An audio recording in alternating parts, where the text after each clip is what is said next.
Gentlemen Prefer Blondes by Anita Loos. Imprint. This ebook is the product of many hours of hard work by volunteers for Standard eBooks, and builds on the hard work of other literature lovers made possible by the public domain.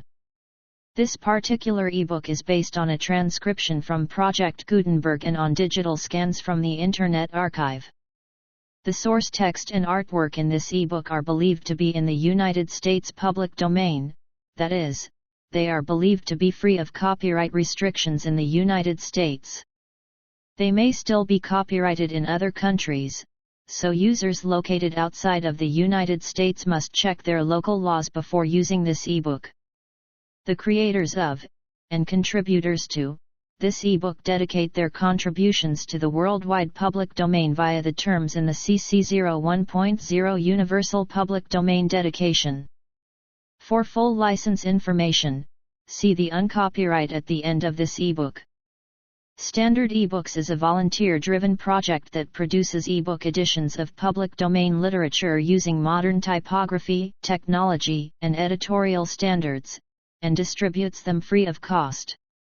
You can download this and other ebooks carefully produced for true book lovers at standardebooks.org. To John Emerson. Gentlemen Prefer Blondes. The Illuminating Diary of a Professional Lady. I Gentlemen Prefer Blondes. March 16. A gentleman friend and I were dining at the Ritz last evening, and he said that if I took a pencil and a paper and put down all of my thoughts it would make a book. This almost made me smile, as what it would really make would be a whole row of encyclopediacs. I mean, I seem to be thinking practically all of the time. I mean, it is my favorite recreation, and sometimes I sit for hours and do not seem to do anything else but think. So this gentleman said a girl with brains ought to do something else with them besides think. And he said he ought to know brains when he sees them, because he is in the Senate and he spends quite a great deal of time in Washington, D.C., and when he comes into contact with brains he always notices it. So it might have all blown over, but this morning he sent me a book. And so when my maid brought it to me, I said to her, "Well, Lulu, here is another book, and we have not read half the ones we have got yet." But when I opened it and saw that it was all a blank, I remembered what my gentleman acquaintance said, and so then I realized that it was a diary. So here I am writing a book instead of reading one.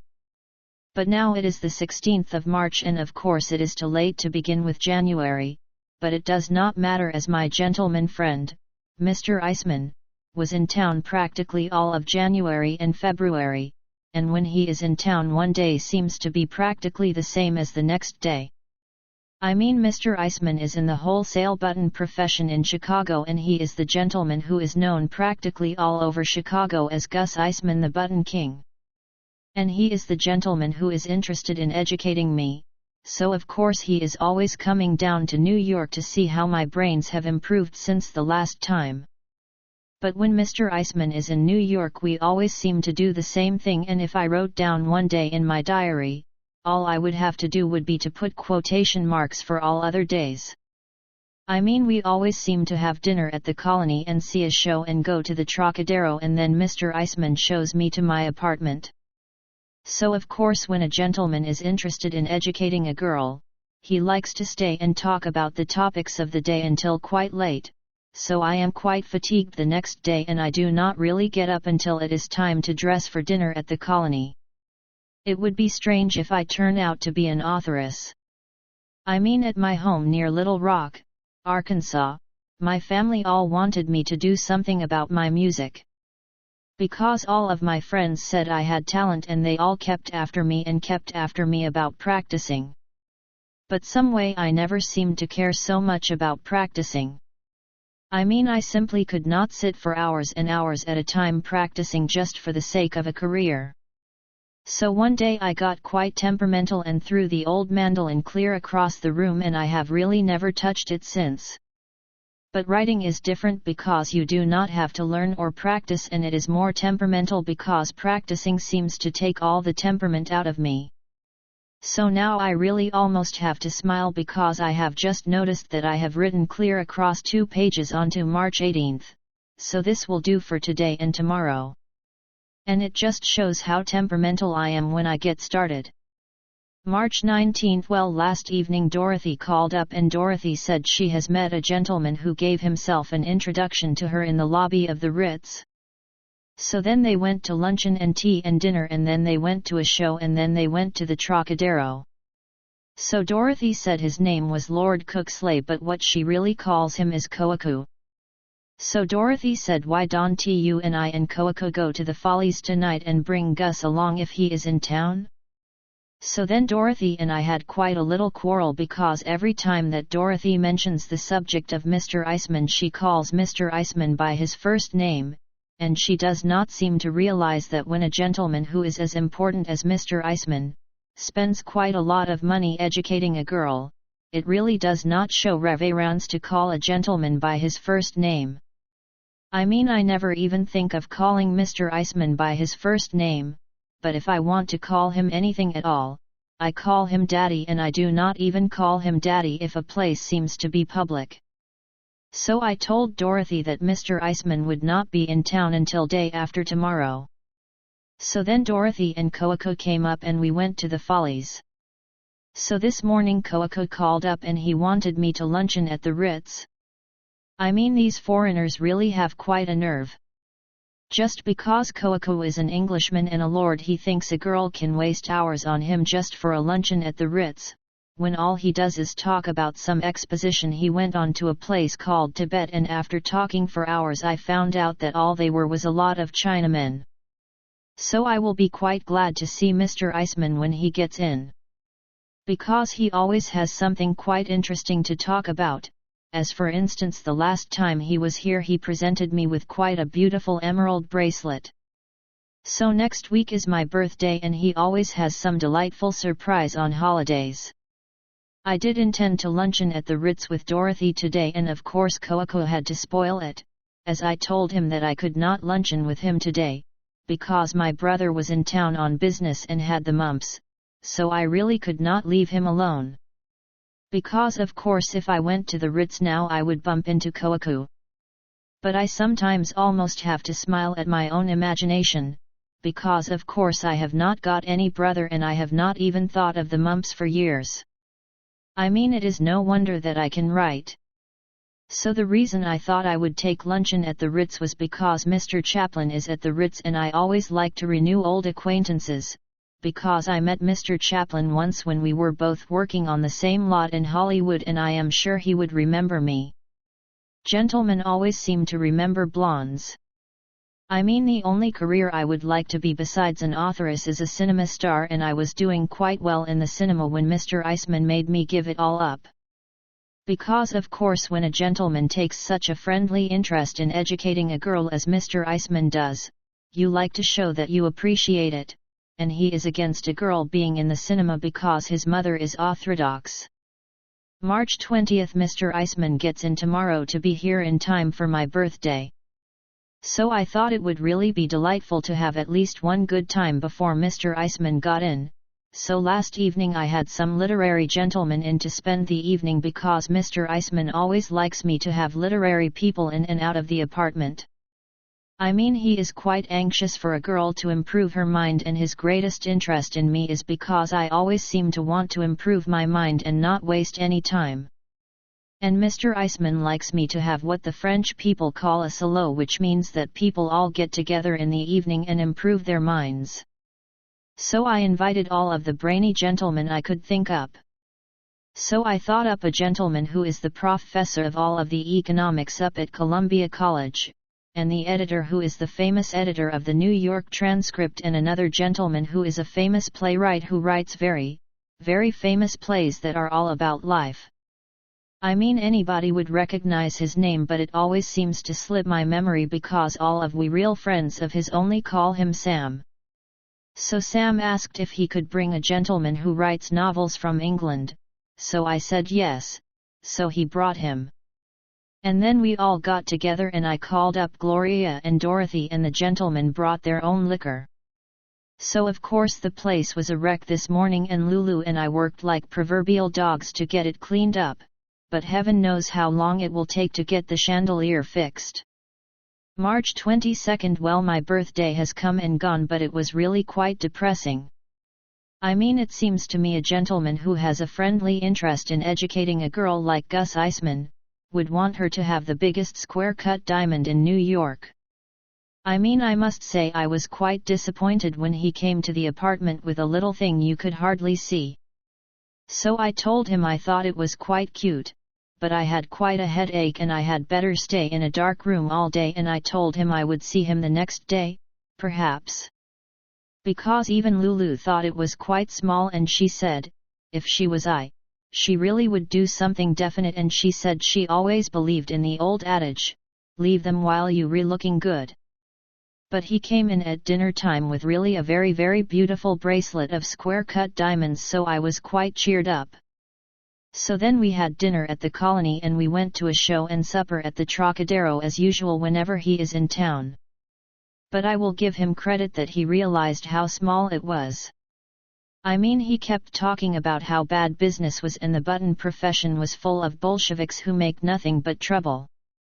Because Mr. Eisman feels that the country is really on the verge of the Bolsheviks, and I become quite worried. I mean, if the Bolsheviks do get in, there is only one gentleman who could handle them, and that is Mr. D.W. Griffith. Because I will never forget when Mr. Griffith was directing Intolerance. I mean, it was my last cinema just before Mr. Eisman made me give up my career, and I was playing one of the girls that fainted at the battle when all of the gentlemen fell off the tower. And when I saw how Mr. Griffith handled all of those mobs in Intolerance, I realized that he could do anything, and I really think that the government of America ought to tell Mr. Griffith to get all ready if the Bolsheviks start to do it. Well, I forgot to mention that the English gentleman who writes novels seems to have taken quite an interest in me, as soon as he found out that I was literary. I mean, he has called up every day and I went to tea twice with him. So he has sent me a whole complete set of books for my birthday by a gentleman called Mr. Conrad. They all seem to be about ocean travel, although I have not had time to more than glance through them. I have always liked novels about ocean travel ever since I posed for Mr. Christie for the front cover of a novel about ocean travel by McGrath, because I always say that a girl never really looks as well as she does on board a steamship, or even a yacht. So the English gentleman's name is Mr. Gerald Lamson, as those who have read his novels would know. And he also sent me some of his own novels, and they all seem to be about middle-aged English gentlemen who live in the country over in London and seem to ride bicycles, which seems quite different from America, except at Palm Beach. So I told Mr. Lamson how I write down all of my thoughts, and he said he knew I had something to me from the first minute he saw me, and when we become better acquainted I am going to let him read my diary. I mean, I even told Mr. Eisman about him and he is quite pleased. Because of course Mr. Lamson is quite famous, and it seems Mr. Eisman has read all of his novels going to and fro on the trains, and Mr. Eisman is always anxious to meet famous people and take them to the Ritz to dinner on Saturday night. But of course I did not tell Mr. Eisman that I am really getting quite a little crush on Mr. Lamson, which I really believe I am, but Mr. Eisman thinks my interest in him is more literary. March 30th at last. Mr. Eisman has left on the 20th century, and I must say I am quite fatigued, and a little rest will be quite welcome. I mean, I do not mind staying out late every night if I dance, but Mr. Eisman is really not such a good dancer, so most of the time we just sit and drink some champagne or have a bite to eat, and of course I do not dance with anyone else when I am out with Mr. Eisman. But Mr. Eisman and Gary, as Mr. Lamson wants me to call him, became quite good friends, and we had several evenings, all three together. So now that Mr. Eisman is out of town at last, Gary and I are going out together this evening, and Gary said not to dress up, because Gary seems to like me more for my soul. So I really had to tell Gary that if all the gentlemen were like he seems to be, Madame Frances' whole dressmaking establishment would have to go out of business. But Gary does not like a girl to be nothing else but a doll, but he likes her to bring in her husband's slippers every evening and make him forget what he has gone through. But before Mr. Eisman went to Chicago, he told me that he is going to Paris this summer on professional business, and I think he intends to present me with a trip to Paris, as he says there is nothing so educational as traveling. I mean, it did worlds of good to Dorothy when she went abroad last spring, and I never get tired of hearing her telling how the merry-go-rounds in Paris have pigs instead of horses. But I really do not know whether to be thrilled or not, because, of course, if I go to Paris I will have to leave Gary, and both Gary and I have made up our minds not to be separated from one another from now on. March 31st. Last night Gary and I had dinner at quite a quaint place where we had roast beef and baked potato. I mean, he always wants me to have food which is what he calls nourishing, which most gentlemen never seem to think about. So then we took a hansom cab and drove for hours around the park because Gary said the air would be good for me. It is really very sweet to have someone think of all those things that gentlemen hardly ever seem to think about. So then we talked quite a lot. I mean, Gary knows how to draw a girl out, and I told him things that I really would not even put in my diary. So when he heard all about my life he became quite depressed, and we both had tears in our eyes. Because he said he never dreamed a girl could go through so much as I, and come out so sweet and not made bitter by it all. I mean, Gary thinks that most gentlemen are brutes and hardly ever think about a girl's soul. So it seems that Gary has had quite a lot of trouble himself, and he cannot even get married on account of his wife. He and she have never been in love with each other, but she was a suffragette and asked him to marry her, so what could he do? So we rode all around the park until quite late, talking and philosophizing quite a lot, and I finally told him that I thought, after all, that bird life was the highest form of civilization. So Gary calls me his little thinker, and I really would not be surprised if all of my thoughts will give him quite a few ideas for his novels. Because Gary says he has never seen a girl of my personal appearance with so many brains. And he had almost given up looking for his ideal when our paths seemed to cross each other, and I told him I really thought a thing like that was nearly always the result of fate. So Gary says that I remind him quite a lot of Helen of Troy, who was of Greek extraction. But the only Greek I know is a Greek gentleman by the name of Mr. Georgopoulos, who is really quite wealthy, and he is what Dorothy and I call a shopper, because you can always call him up at any hour and ask him to go shopping, and he is always quite delighted, which very few gentlemen seem to be. And he never seems to care how much anything costs. I mean, Mr. Georgopoulos is also quite cultured, as I know quite a few gentlemen who can speak to a waiter in French, but Mr. Georgopoulos can also speak to a waiter in Greek, which very few gentlemen seem to be able to do. April 1st. I am taking special pains with my diary from now on, as I am really writing it for Gary. I mean, he and I are going to read it together some evening in front of the fireplace. But Gary leaves this evening for Boston, as he has to lecture about all of his works at Boston, but he will rush right back as soon as possible. So I am going to spend all of my time improving myself while he is gone.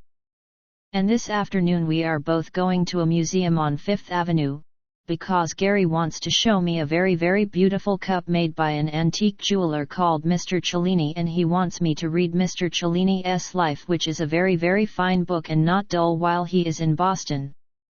So the famous playwright friend of mine who is called Sam called up this morning, and he wanted me to go to a literary party tonight that he and some other literary gentlemen are giving to Florence Mills in Harlem, but Gary does not want me to go with Sam, as Sam always insists on telling risque stories. But personally I am quite broad-minded, and I always say that I do not mind a risque story as long as it is really funny. I mean, I have a great sense of humor. But Gary says Sam does not always select and choose his stories, and he just as soon I did not go out with him. So I am going to stay home and read the book by Mr. Cellini instead, because, after all, the only thing I am really interested in is improving my mind. So I am going to do nothing else but improve my mind while Gary is in Boston. I mean, I just received a cable from Willie Gwynn, who arrives from Europe tomorrow, but I am not even going to bother to see him. He is a sweet boy, but he never gets anywhere, and I am not going to waste my time on such as him, after meeting a gentleman like Gary. April 2nd. I seem to be quite depressed this morning, as I always am when there is nothing to put my mind to. Because I decided not to read the book by Mr. Cellini. I mean, it was quite amusing in spots because it was really quite risky, but the spots were not so close together, and I never seem to like to always be hunting clear through a book for the spots I am looking for, especially when there are really not so many spots that seem to be so amusing after all. So I did not waste my time on it, but this morning I told Lulu to let all of the housework go and spend the day reading a book entitled Lord Jim and then tell me all about it, so that I would improve my mind while Gary is away. But when I got her the book, I nearly made a mistake and gave her a book by the title of The Nigger of the Narcissus, which really would have hurt her feelings. I mean, I do not know why authors cannot say Negro instead of nigger, as they have their feelings just the same as we have. Well, I just got a telegram from Gary that he will not be back until tomorrow, and also some orchids from Willie Gwynn, so I may as well go to the theater with Willie tonight to keep from getting depressed, as he really is a sweet boy after all. I mean, he never really does anything obnoxious. And it is quite depressing to stay at home and do nothing but read, unless you really have a book that is worth bothering about. April 3rd. I was really so depressed this morning that I was even glad to get a letter from Mr. Eisman. Because last night Willie Gwynn came to take me to the Follies, but he was so intoxicated that I had to telephone his club to send around a taxi to take him home. So that left me alone with Lulu at 9 o'clock with nothing to do, so I put in a telephone call for Boston to talk to Gary, but it never went through. So Lulu tried to teach me how to play mahjong, but I really could not keep my mind on it because I was so depressed. So today I think I had better go over to Madame Frances and order some new evening gowns to cheer me up. Well, Lulu just brought me a telegram from Gary that he will be in this afternoon, but I must not meet him at the station on account of all of the reporters who always meet him at the station wherever he comes from. But he says he will come right up to see me as he has something to talk about. April 4th. What an evening we had last evening. I mean, it seems that Gary is madly in love with me. Because all of the time he was in Boston lecturing to the women's clubs, he said, as he looked over the faces of all those club women in Boston, he never realized I was so beautiful. And he said that there was only one in all the world, and that was me. But it seems that Gary thinks that Mr. Eisman is terrible and that no good can come of our friendship. I mean, I was quite surprised, as they both seemed to get along quite well together, but it seems that Gary never wants me to see Mr. Eisman again. And he wants me to give up everything and study French, and he will get a divorce and we will be married. Because Gary does not seem to like the kind of life all of us lead in New York, and he wants me to go home to Papa in Arkansas, and he will send me books to read so that I will not get lonesome there. And he gave me his uncle's Masonic ring, which came down from the time of Solomon and which he never even lets his wife wear, for our engagement ring, and this afternoon a lady friend of his is going to bring me a new system she thought up of how to learn French. But some way I still seem to be depressed. I mean, I could not sleep all night thinking of the terrible things Gary said about New York and about Mr. Eisman. Of course I can understand Gary being jealous of any gentleman friend of mine, and of course I never really thought that Mr. Eisman was Rudolph Valentino, but Gary said it made him cringe to think of a sweet girl like I having a friendship with Mr. Eisman. So it really made me feel quite depressed. I mean, Gary likes to talk quite a lot, and I always think a lot of talk is depressing and worries your brains with things you never even think of when you are busy. But so long as Gary does not mind me going out with other gentlemen when they have something to give you mentally, I am going to luncheon with Eddie Goldmark of the Goldmark Films, who is always wanting me to sign a contract to go into the cinema. Because Mr. Goldmark is madly in love with Dorothy, and Dorothy is always wanting me to go back in the cinema because Dorothy says that she will go if I will go. April 6. Well, I finally wrote Mr. Eisman that I was going to get married, and it seems that he is coming on at once, as he would probably like to give me his advice. Getting married is really quite serious, and Gary talks to me for hours and hours about it. I mean, he never seems to get tired of talking, and he does not seem to even want to go to shows or dance or do anything else but talk, and if I don't really have something definite to put my mind on soon, I will scream. April 7. Well, Mr. Eisman arrived this morning and he and I had quite a long talk, and after all I think he is right. Because here is the first real opportunity I have ever really had. I mean to go to Paris and broaden out and improve my writing, and why should I give it up to marry an author, where he is the whole thing and all I would be the wife of Gerald Lamson. And on top of that I would have to be dragged into the scandal of a divorce court and get my name smirched. So Mr. Eisman said that opportunities come too seldom in a girl's life for me to give up the first one I have really ever had. So I am sailing for France and London on Tuesday and taking Dorothy with me, and Mr. Eisman says that he will see us there later. So Dorothy knows all of the ropes and she can get along in Paris just as though she knew French, and besides she knows a French gentleman who was born and raised there, who speaks it like a native and knows Paris like a book.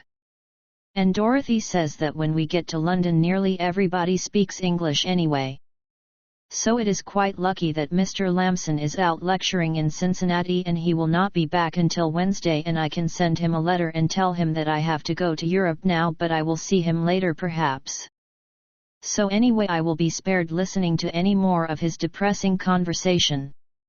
So Mr. Eisman gave me quite a nice string of pearls and he gave Dorothy a diamond pin, and we all went to the Colony for dinner, and we all went to a show and supper at the Trocadero, and we all spent quite a pleasant evening. Fate keeps on happening. April 11. Well, Dorothy and I are really on the ship sailing to Europe, as anyone could tell by looking at the ocean.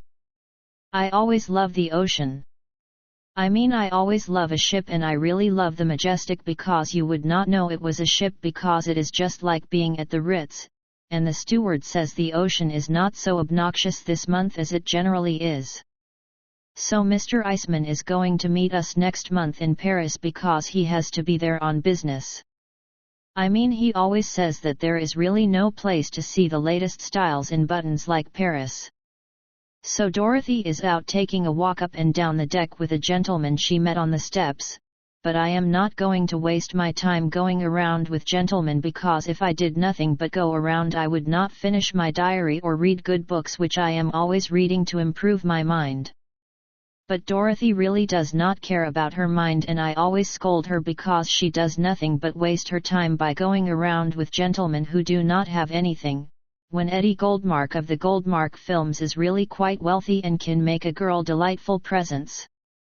But she does nothing but waste her time, and yesterday, which was really the day before we sailed, she would not go to luncheon with Mr. Goldmark, but she went to luncheon to meet a gentleman called Mr. Mencken from Baltimore, who really only prints a green magazine which has not even got any pictures in it. But Mr. Eisman is always saying that every girl does not want to get ahead and get educated like me. So Mr. Eisman and Lulu come down to the boat to see me off, and Lulu cried quite a lot. I mean, I really believe she could not care any more for me if she was light and not colored.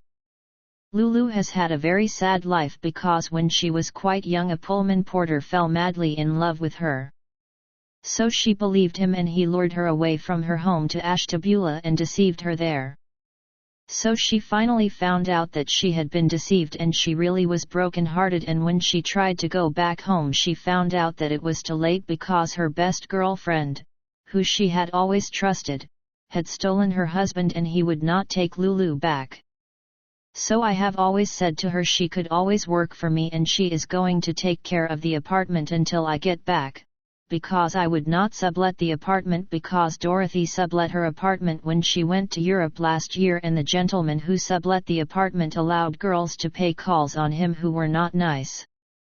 Mr. Eisman has really filled our room with flowers, and the steward has had quite a hard time to find enough vases to put them into. I mean, the steward said he knew as soon as he saw Dorothy and I that he would have quite a heavy run on vases. And of course Mr. Eisman has sent me quite a lot of good books, as he always does, because he always knows that good books are always welcome. So he has sent me quite a large book of etiquette, as he says there is quite a lot of etiquette in England and London, and it would be a good thing for a girl to learn. So I am going to take it on the deck after luncheon and read it, because I would often like to know what a girl ought to do when a gentleman she has just met says something to her in a taxi. Of course I always become quite vexed, but I always believe in giving a gentleman another chance. So now the steward tells me it is luncheon time, so I will go upstairs, as the gentleman Dorothy met on the steps has invited us to luncheon in the Ritz, which is a special dining room on the ship where you can spend quite a lot of money because they really give away the food in the other dining room. April 12th. I am going to stay in bed this morning, as I am quite upset, as I saw a gentleman who quite upset me. I am not really sure it was the gentleman, as I saw him at quite a distance in the bar, but if it really is the gentleman, it shows that when a girl has a lot of fate in her life, it is sure to keep on happening. So when I thought I saw this gentleman, I was with Dorothy and Major Falcon, who is the gentleman Dorothy met on the steps, and Major Falcon noticed that I became upset, so he wanted me to tell him what was the matter, but it is really so terrible that I would not want to tell anyone. So I said good night to Major Falcon and I left him with Dorothy, and I went down to our room and did nothing but cry and send the steward for some champagne to cheer me up. I mean, champagne always makes me feel philosophical, because it makes me realize that when a girl's life is as full of fate as mine seems to be, there is nothing else to do about it. So this morning the steward brought me my coffee and quite a large pitcher of ice water, so I will stay in bed and not have any more champagne until luncheon time. Dorothy never has any fate in her life, and she does nothing but waste her time, and I really wonder if I did right to bring her with me and not Lulu. I mean, she really gives gentlemen a bad impression, as she talks quite a lot of slang. Because when I went up yesterday to meet she and Major Falcon for luncheon, I overheard her say to Major Falcon that she really liked to become intoxicated once in a dirty while. Only she did not say intoxicated, but she really said a slang word that means intoxicated, and I am always having to tell her that dirty is a slang word and she really should not say dirty. Major Falcon is really quite a delightful gentleman for an Englishman. I mean, he really spends quite a lot of money, and we had quite a delightful luncheon and dinner in the Ritz until I thought I saw the gentleman who upset me, and I am so upset I think I will get dressed and go up on the deck and see if it really is the one I think it is. I mean, there is nothing else for me to do, as I have finished writing in my diary for today, and I have decided not to read the book of etiquette, as I glanced through it and it does not seem to have anything in it that I would care to know, because it wastes quite a lot of time telling you what to call a lord, and all the lords I have met have told me what to call them, and it is generally some quite cute name like Koako, whose real name is really Lord Cooksley. So I will not waste my time on such a book. But I wish I did not feel so upset about the gentleman I think I saw. April 13th. It really is the gentleman I thought I saw. I mean, when I found out it was the gentleman, my heart really stopped. Because it all brought back things that anybody does not like to remember, no matter who they are. So yesterday when I went up on the deck to see if I could see the gentleman and see if it really was him, I met quite a delightful gentleman who I met once at a party called Mr. Ginsberg. Only his name is not Mr. Ginsberg anymore, because a gentleman in London called Mr. Battenbug, who is some relation to some king, changed his name to Mr. Mountbatten, which Mr. Ginsberg says really means the same thing after all. So Mr. Ginsberg changed his name to Mr. Mountgins, which he really thinks is more aristocratic. So we walked around the deck and we met the gentleman face to face, and I really saw it was him and he really saw it was me. I mean, his face became so red it was almost a picture. So I was so upset I said goodbye to Mr. Mountgins and I started to rush right down to my room and cry. But when I was going down the steps, I bumped right into Major Falcon, who noticed that I was upset. So Major Falcon made me go to the Ritz and have some champagne and tell him all about it. So then I told Major Falcon about the time in Arkansas when Papa sent me to Little Rock to study how to become a stenographer. I mean, Papa and I had quite a little quarrel because Papa did not like a gentleman who used to pay calls on me in the park, and Papa thought it would do me good to get away for a while. So I was in the business college in Little Rock for about a week when a gentleman called Mr. Jennings paid a call on the business college because he wanted to have a new stenographer. So he looked over all we college girls and he picked me out.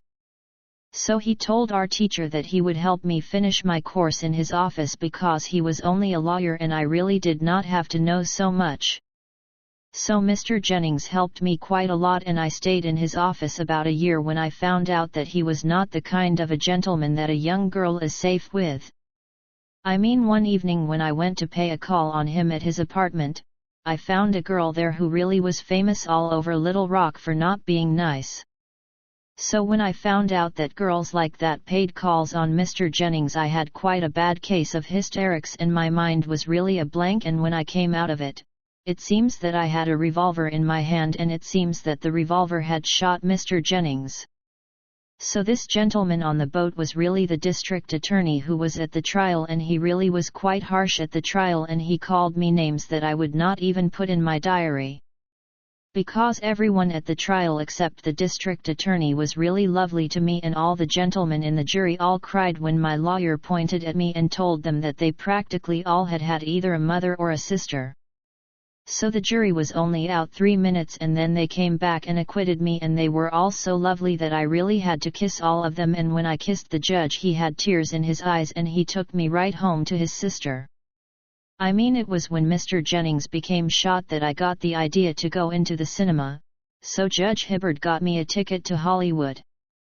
So it was Judge Hibbard who really gave me my name because he did not like the name I had, because he said a girl ought to have a name that ought to express her personality.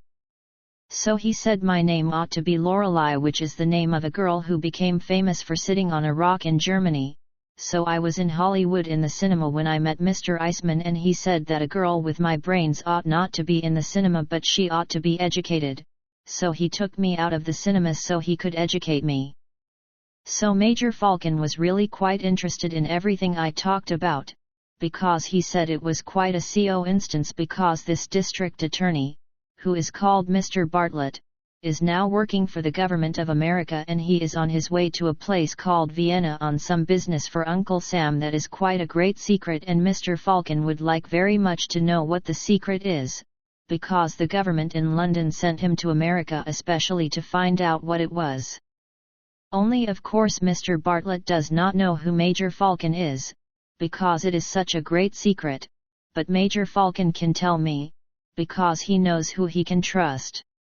So Major Falcon says he thinks a girl like I ought to forgive and forget what Mr. Bartlett called me, and he wants to bring us together, and he says he thinks Mr. Bartlett would talk to me quite a lot when he really gets to know me, and I forgive him for that time in Little Rock. Because it would be quite romantic for Mr. Bartlett and I to become friendly, and gentlemen who work for Uncle Sam generally like to become romantic with girls. So he is going to bring us together on the deck after dinner tonight, and I am going to forgive him and talk with him quite a lot, because why should a girl hold a grudge against a gentleman who had to do it? So Major Falcon brought me quite a large bottle of perfume and a quite cute imitation of quite a large-sized dog in the little shop which is on board the boat. I mean, Major Falcon really knows how to cheer a girl up quite a lot, and so tonight I am going to make it all up with Mr. Bartlett. April 14th. Well, Mr. Bartlett and I made it all up last night, and we are going to be the best of friends and talk quite a lot. So when I went down to my room quite late, Major Falcon came down to see if I and Mr. Bartlett were really going to be friends, because he said a girl with brains like I ought to have lots to talk about with a gentleman with brains like Mr. Bartlett who knows all of Uncle Sam's secrets. So I told Major Falcon how Mr. Bartlett thinks that he and I seem to be like a play, because all the time he was calling me all those names in Little Rock he really thought I was. So when he found out that I turned out not to be, he said he always thought that I only used my brains against gentlemen and really had quite a cold heart. But now he thinks I ought to write a play about how he called me all those names in Little Rock, and then, after 7 years, we became friendly. So I told Major Falcon that I told Mr. Bartlett I would like to write the play, but I really did not have time, as it takes quite a lot of time to write my diary and read good books. So Mr. Bartlett did not know that I read books, which is quite a coincidence because he reads them too. So he is going to bring me a book of philosophy this afternoon called Smile, Smile, Smile, which all the brainy senators in Washington are reading, which cheers you up quite a lot. So I told Major Falcon that having a friendship with Mr. Bartlett was really quite enervating, because Mr. Bartlett does not drink anything, and the less anybody says about his dancing the better. But he did ask me to dine at his table, which is not in the Ritz, and I told him I could not, but Major Falcon told me I ought to, but I told Major Falcon that there was a limit to almost everything.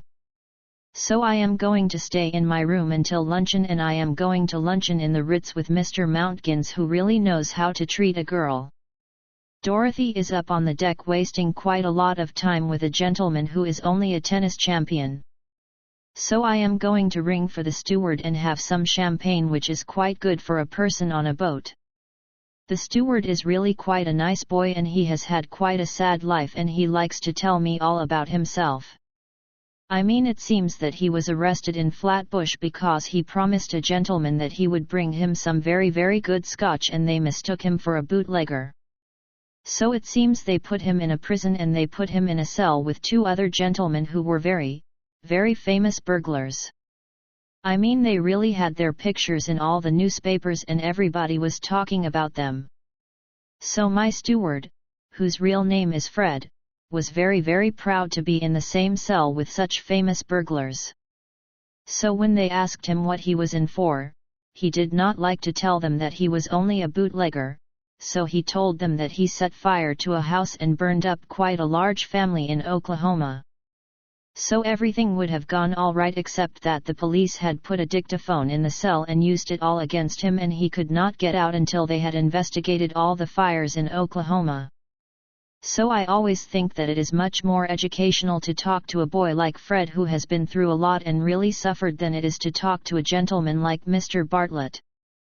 But I will have to talk to Mr. Bartlett all afternoon, as Major Falcon has made an appointment for me to spend the whole afternoon with him. April 15th. Last night there was quite a masquerade ball on the ship, which was really all for the sake of charity, because most of the sailors seem to have orphans which they get from going on the ocean when the sea is very rough. So they took up quite a collection, and Mr. Bartlett made quite a long speech in favor of orphans, especially when their parents are sailors. Mr. Bartlett really likes to make speeches quite a lot. I mean, he even likes to make speeches when he is all alone with a girl when they are walking up and down a deck. But the masquerade ball was quite cute, and one gentleman really looked almost like an imitation of Mr. Chaplin. So Dorothy and I really did not want to go to the ball, but Mr. Bartlett bought us 2 scarfs at the little store which is on the ship, so we tied them around our hips, and everyone said we made quite a cute Carmen. So Mr. Bartlett and Major Falcon and the tennis champion were the judges. So Dorothy and I won the prizes. I mean, I really hope I do not get any more large-size imitations of a dog, as I have 3 now, and I do not see why the captain does not ask Mr. Cartier to have a jewelry store on the ship, as it is really not much fun to go shopping on a ship with gentlemen, and buy nothing but imitations of dogs. So after we won the prizes, I had an engagement to go up on the top of the deck with Mr. Bartlett, as it seems he likes to look at the moonlight quite a lot, so I told him to go up and wait for me, and I would be up later, as I promised a dance to Mr. Mountgins. So he asked me how long I would be dancing till, but I told him to wait up there and he would find out. So Mr. Mountgins and I had quite a delightful dance and champagne until Major Falcon found us. Because he was looking for me, and he said I really should not keep Mr. Bartlett waiting. So I went up on the deck, and Mr. Bartlett was up there waiting for me, and it seems that he really is madly in love with me, because he did not sleep a wink since we became friendly. Because he never thought that I really had brains, but now that he knows it, it seems that he has been looking for a girl like me for years, and he said that really the place for me when he got back home was Washington, D.C., where he lives. So I told him I thought a thing like that was nearly always the result of fate. So he wanted me to get off the ship tomorrow at France and take the same trip that he is taking to Vienna, as it seems that Vienna is in France, and if you go on to England you go too far. But I told him that I could not, because I thought that if he was really madly in love with me he would take a trip to London instead. But he told me that he had serious business in Vienna that was a very, very great secret.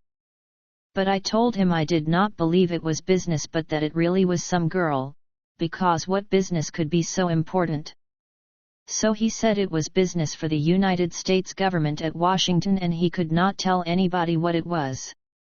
So then we looked at the moonlight quite a lot, so I told him I would go to Vienna if I really knew it was business and not some girl, because I could not see how business could be so important. So then he told me all about it. So it seems that Uncle Sam wants some new aeroplanes that everybody else seems to want, especially England, and Uncle Sam has quite a clever way to get them, which is too long to put in my diary. So we sat up and saw the sun rise, and I became quite stiff and told him I would have to go down to my room because, after all, the ship lands at France today, and I said if I got off the boat at France to go to Vienna with him I would have to pack up. So I went down to my room and went to bed. So then Dorothy came in, and she was up on the deck with the tennis champion, but she did not notice the sun rise, as she really does not love nature but always wastes her time and ruins her clothes, even though I always tell her not to drink champagne out of a bottle on the deck of the ship, as it lurches quite a lot. So I am going to have luncheon in my room, and I will send a note to Mr. Bartlett to tell him I will not be able to get off the boat at France to go to Vienna with him, as I have quite a headache, but I will see him sometime somewhere else. So Major Falcon is going to come down at 12, and I have got to thinking over what Mr. Bartlett called me at Little Rock, and I am quite upset. I mean, a gentleman never pays for those things, but a girl always pays. So I think I will tell Major Falcon all about the aeroplane business, as he really wants to know. And, after all, I do not think Mr. Bartlett is a gentleman to call me all those names in Little Rock, even if it was 7 years ago. I mean, Major Falcon is always a gentleman, and he really wants to do quite a lot for us in London. Because he knows the Prince of Wales, and he thinks that Dorothy and I would like the Prince of Wales once we had really got to meet him. So I am going to stay in my room until Mr. Bartlett gets off the ship at France, because I really do not seem to care if I never see Mr. Bartlett again. So tomorrow we will be at England bright and early. And I really feel quite thrilled, because Mr. Eisman sent me a cable this morning, as he does every morning, and he says to take advantage of everybody we meet, as traveling is the highest form of education. I mean, Mr. Eisman is always right, and Major Falcon knows all the sights in London, including the Prince of Wales, so it really looks like Dorothy and I would have quite a delightful time in London. Point 3 London is really nothing. April 17th Well, Dorothy and I are really at London. I mean, we got to London on the train yesterday, as the boat does not come clear up to London, but it stops on the beach and you have to take a train. I mean, everything is much better in New York, because the boat comes right up to New York, and I am really beginning to think that London is not so educational after all.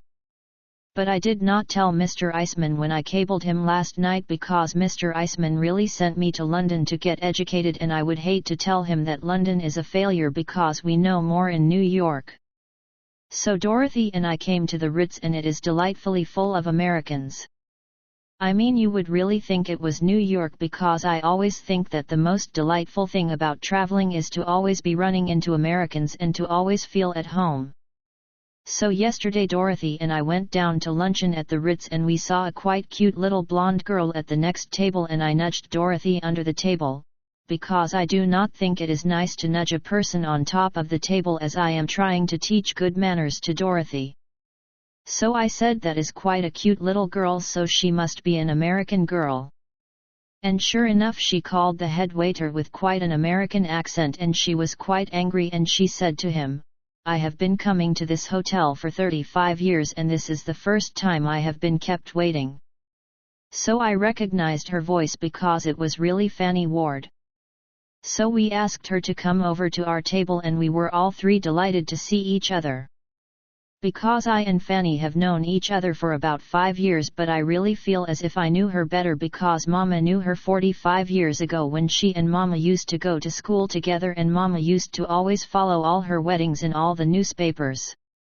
So now Fanny lives in London and is famous for being one of the cutest girls in London.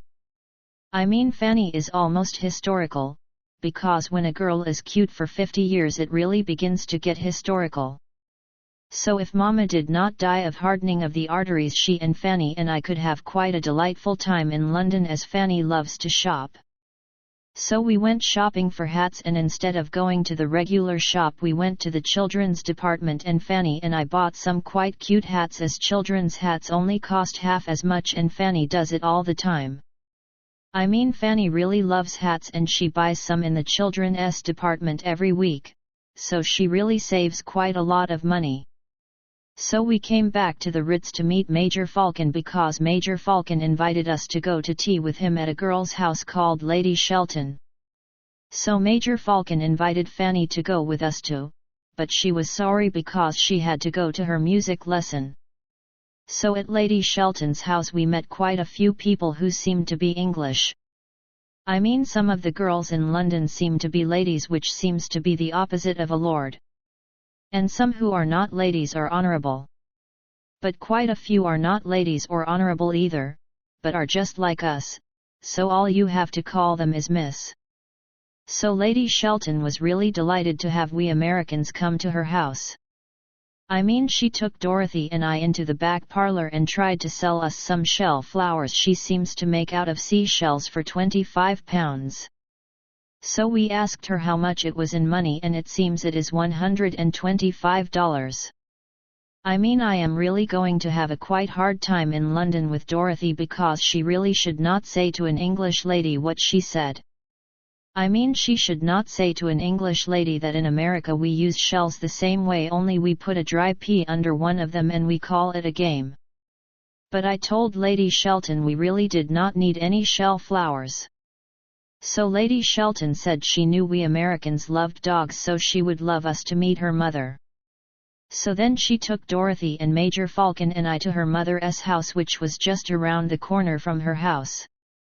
Because her mother seems to be called a countess and raised dogs. So her mother was having a party too, and she seemed to have quite red hair and quite a lot of paint for such an elderly lady. So the first thing she asked us if we bought some shell flowers from her daughter.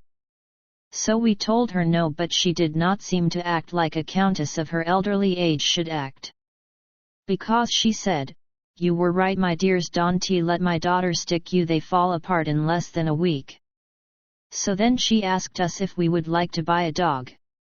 I mean, I could not stop Dorothy, but she said how long before the dogs fall apart? But I do not think the countess acted like a countess ought to act, because she laughed very, very loud, and she said that Dorothy was really priceless, and she grabbed Dorothy and kissed her and held her arm around her all the time. I mean, I really think that a countess should not encourage Dorothy, or else she is just as unrefined as Dorothy seems to be. But I told the countess that we did not need any dog. So then I met quite a delightful English lady who had a very, very beautiful diamond tiara in her handbag, because she said that she thought some Americans would be at the party, and it was really a very, very great bargain. I mean, I think a diamond tiara is delightful because it is a place where I really never thought of wearing diamonds before, and I thought I had almost one of everything until I saw a diamond tiara. The English lady who is called Mrs. Weeks said it was in her family for years, but the good thing about diamonds is they always look new. So I was really very intrigued, and I asked her how much it cost in money, and it seems it was 7,500. So then I looked around the room and I noticed a gentleman who seemed to be quite well groomed. So I asked Major Falcon who he was, and he said he was called Sir Francis Beekman, and it seems he is very, very wealthy.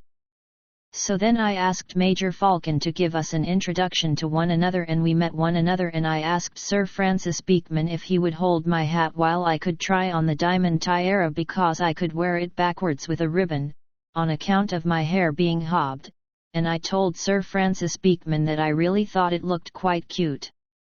So he thought it did too, but he seemed to have another engagement. So the Countess came up to me, and she is really very unrefined, because she said to me, do not waste your time on him, because she said that whenever Sir Francis Beekman spent a halfpenny, the statue of a gentleman called Mr. Nelson took off his hat and bowed. I mean, some people are so unrefined, they seem to have unrefined thoughts about everything. So I really have my heart set on the diamond tiara, and I became quite worried because Mrs. Weeks said she was going to a delightful party last night that would be full of delightful Americans, and it would be snaped up. So I was so worried that I gave her $100, and she is going to hold the diamond tiara for me. Because what is the use of traveling if you do not take advantage of opportunities, and it really is quite unusual to get a bargain from an English lady. So last night I cabled Mr. Eisman, and I told Mr. Eisman that he does not seem to know much it costs to get educated by traveling, and I said I really would have to have 10,000, and I said I hoped I would not have to borrow the money from some strange English gentleman, even if he might be very, very good looking. So I really could not sleep all night because of all of my worrying, because if I do not get the money to buy the diamond tiara, it may be a quite hard thing to get back 100 from an English lady. So now I must really get dressed, as Major Falcon is going to take Dorothy and I to look at all the sights in London. But I really think if I do not get the diamond tiara, my whole trip to London will be quite a failure. April 18th, yesterday was quite a day and night. I mean, Major Falcon came to take Dorothy and I to see all the sights in London. So I thought it would be delightful if we had another gentleman, and I made Major Falcon call up Sir Francis Beekman. I mean, I had a cable from Mr. Eisman which told me he could not send me $10,000, but he would send me $1,000, which really would not be a drop in the bucket for the diamond tiara. So Sir Francis Beekman said that he could not come, but I teased him over the telephone, so he finally said he would come.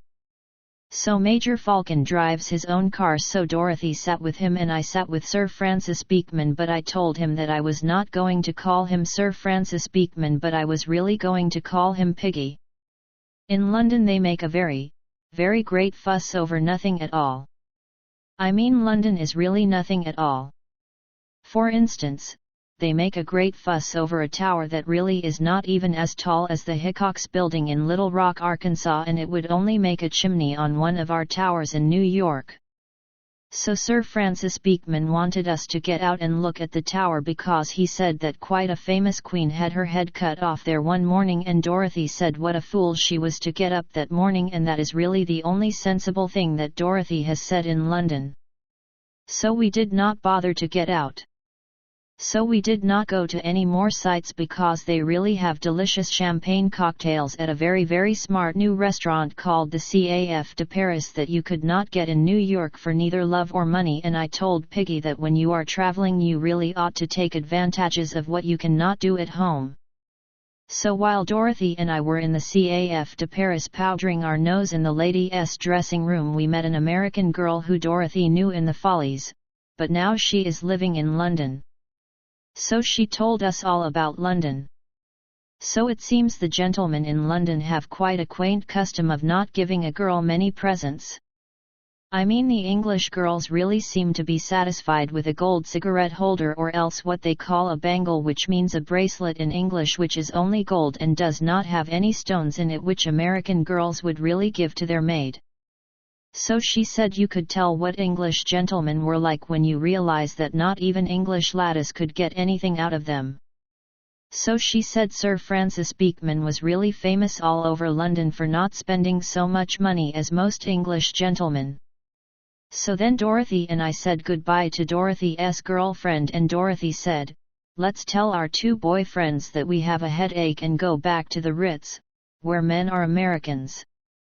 Because Dorothy said that the society of a gentleman like Sir Francis Beekman was too great a price to pay for a couple of rounds of champagne cocktails. But I told Dorothy that I always believe that there is nothing like trying, and I think it would be nice for an American girl like I to educate an English gentleman like Piggy, as I call Sir Francis Beekman. So then we went back to the table, and I almost have to admit that Dorothy is in the right about Piggy, because he really likes to talk quite a lot, and he is always talking about a friend of his who was quite a famous king in London called King Edward. So Piggy said he would never forget the jokes King Edward was always saying, and he would never forget one time they were all on a yacht and they were all sitting at a table, and King Edward got up and said, "I don't care what you gentlemen do, I am going to smoke a cigar." So then Piggy laughed very, very loud. So of course I laughed very, very loud, and I told Piggy he was wonderful the way he could tell jokes. I mean, you can always tell when to laugh because Piggy always laughs first.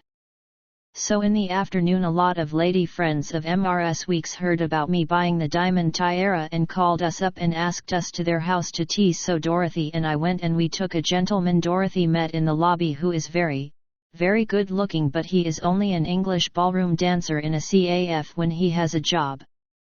So we went to tea to a lady's house called Lady Elmsworth, and what she has to sell we Americans seems to be a picture of her father painted in oil paint, who she said was a whistler.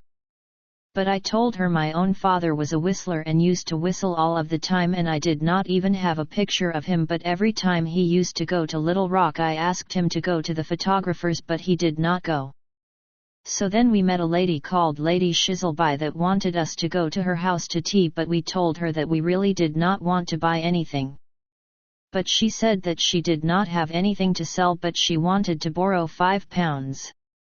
So we did not go, and I am really glad that Mr. Eisman did not come to London, as all the English laddies would ask him to tea, and he would have a whole shipload of shell flowers and dogs and antique pictures that do nobody any good. So last night Piggy and I and Dorothy and the dancer who is called Gerald went to the Kit-Kat Club, as Gerald had nothing better to do because he is out of a job. So Dorothy and I had quite a little quarrel because I told Dorothy that she was wasting quite a lot of time going with any gentleman who is out of a job, but Dorothy is always getting to really like somebody and she will never learn how to act. I mean, I always seem to think that when a girl really enjoys being with a gentleman, it puts her to quite a disadvantage and no real good can come of it. Well, tonight is going to be quite a night because Major Falcon is going to take Dorothy and I to a dance at a lady's house tonight to meet the Prince of Wales. And now I must get ready to see Piggy because he and I seem to be getting to be quite good friends, even if he has not sent me any flowers yet. April 19th. Last night we really met the Prince of Wales. I mean, Major Falcon called for Dorothy and I at 11 and took us to a lattice house where the lady was having a party. The Prince of Wales is really wonderful. I mean, even if he was not a prince he would be wonderful, because even if he was not a prince, he would be able to make his living playing the ukulele, if he had a little more practice. So the lady came up to me and told me that the Prince of Wales would like to meet me. So she gave us an introduction to one another, and I was very thrilled when he asked me for a dance. So I decided I would write down every word he said to me in my diary so I could always go back and read it over and over when I am really old. So then we started to dance and I asked him if he was still able to be fond of horses, and he said he was. So after our dance was all over he asked Dorothy for a dance, but Dorothy will never learn how to act in front of a prince. Because she handed me her fan and she said, "Hold this while I slip a new page into English history, right in front of the Prince of Wales." So I was very worried while Dorothy was dancing with the Prince of Wales because she talked to the Prince of Wales all the time, and when she got through the Prince of Wales wrote some of the slang words she is always saying on his cuff. So if he tells the Queen someday to be a good elk or some other slang word Dorothy is always saying, the Queen will really blame me for bringing such a girl into English society. So when Dorothy came back we had quite a little quarrel because Dorothy said that since I met the Prince of Wales I was becoming too English. But really, I mean to say, I often remember Papa back in Arkansas, and he often used to say that his grandpa came from a place in England called Australia. So really, I mean to say, it is no wonder that the English seems to come out of me sometimes. Because if a girl seems to have an English accent, I really think it is quite jolly. April 20th. Yesterday afternoon I really thought I ought to begin to educate Piggy how to act with a girl like American gentlemen act with a girl. So I asked him to come up to have tea in our sitting room in the hotel because I had quite a headache. I mean, I really look quite cute in my pink negligee. So I sent out a bellhop friend of Dorothy and I, who is quite a nice boy, who is called Harry and who we talk to quite a lot. So I gave Harry £10 of English money and I told him to go to the most expensive florist and to buy some very very expensive orchids for £10 and to bring them to our sitting room at 5 and not to say a word but to say they were for me. So Piggy came to tea and we were having tea when Harry came in and he did not say a word but he gave me a quite large box and he said it was for me. So I opened the box and sure enough they were a dozen very very beautiful orchids. So I looked for a card, but of course there was no card, so I grabbed Piggy and I said I would have to give him quite a large hug because it must have been him. But he said it was not him. But I said it must be him because I said that there was only one gentleman in London who was so sweet and generous and had such a large heart to send a girl 12 orchids like him. So he still said it was not him. But I said I knew it was him, because there was not a gentleman in London so really marvelous and so wonderful and such a marvelous gentleman to send a girl 12 orchids every day as him. So I really had to apologize for giving him such a large hug, but I told him I was so full of impulses that when I knew he was going to send me 12 orchids every day I became so impulsive I could not help it. So then Dorothy and Gerald came in and I told them all about what a wonderful gentleman Piggy turned out to be, and I told them when a gentleman sent a girl 12 orchids every day he really reminded me of a prince. So Piggy blushed quite a lot and he was really very very pleased and he did not say any more that it was not him. So then I started to make a fuss over him and I told him he would have to look out because he was really so good looking and I was so full of impulses that I might even lose my mind sometime and give him a kiss. So Piggy really felt very very good to be such a good looking gentleman. So he could not help blushing all the time and he could not help grinning all the time from one ear to another. So he asked us all to dinner and then he and Gerald went to change their clothes for dinner. So Dorothy and I had quite a little quarrel after they went because Dorothy asked me which one of the Jesse James brothers was my father. But I told her I was not so unrefined that I would waste my time with any gentleman who was only a ballroom dancer when he had a job. So Dorothy said Gerald was a gentleman because he wrote her a note and it had a crest. So I told her to try and eat it. So then we had to get dressed. So this morning Harry, the boyfriend of ours who is the bellhop, waked me up at 10 o'clock because he had a box of 12 orchids from Piggy. So by the time Piggy pays for a few dozen orchids, the diamond tiara will really seem like quite a bargain.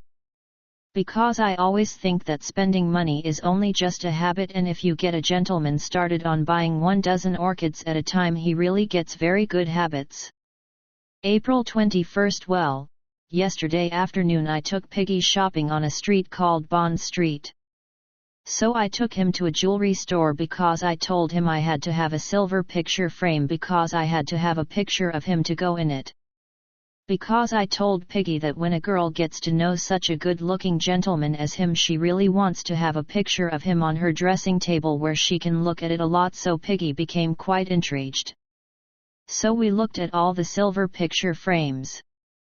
But then I told him that I really did not think a silver picture frame was good enough for a picture of him because I forgot that they had gold picture frames until I saw them.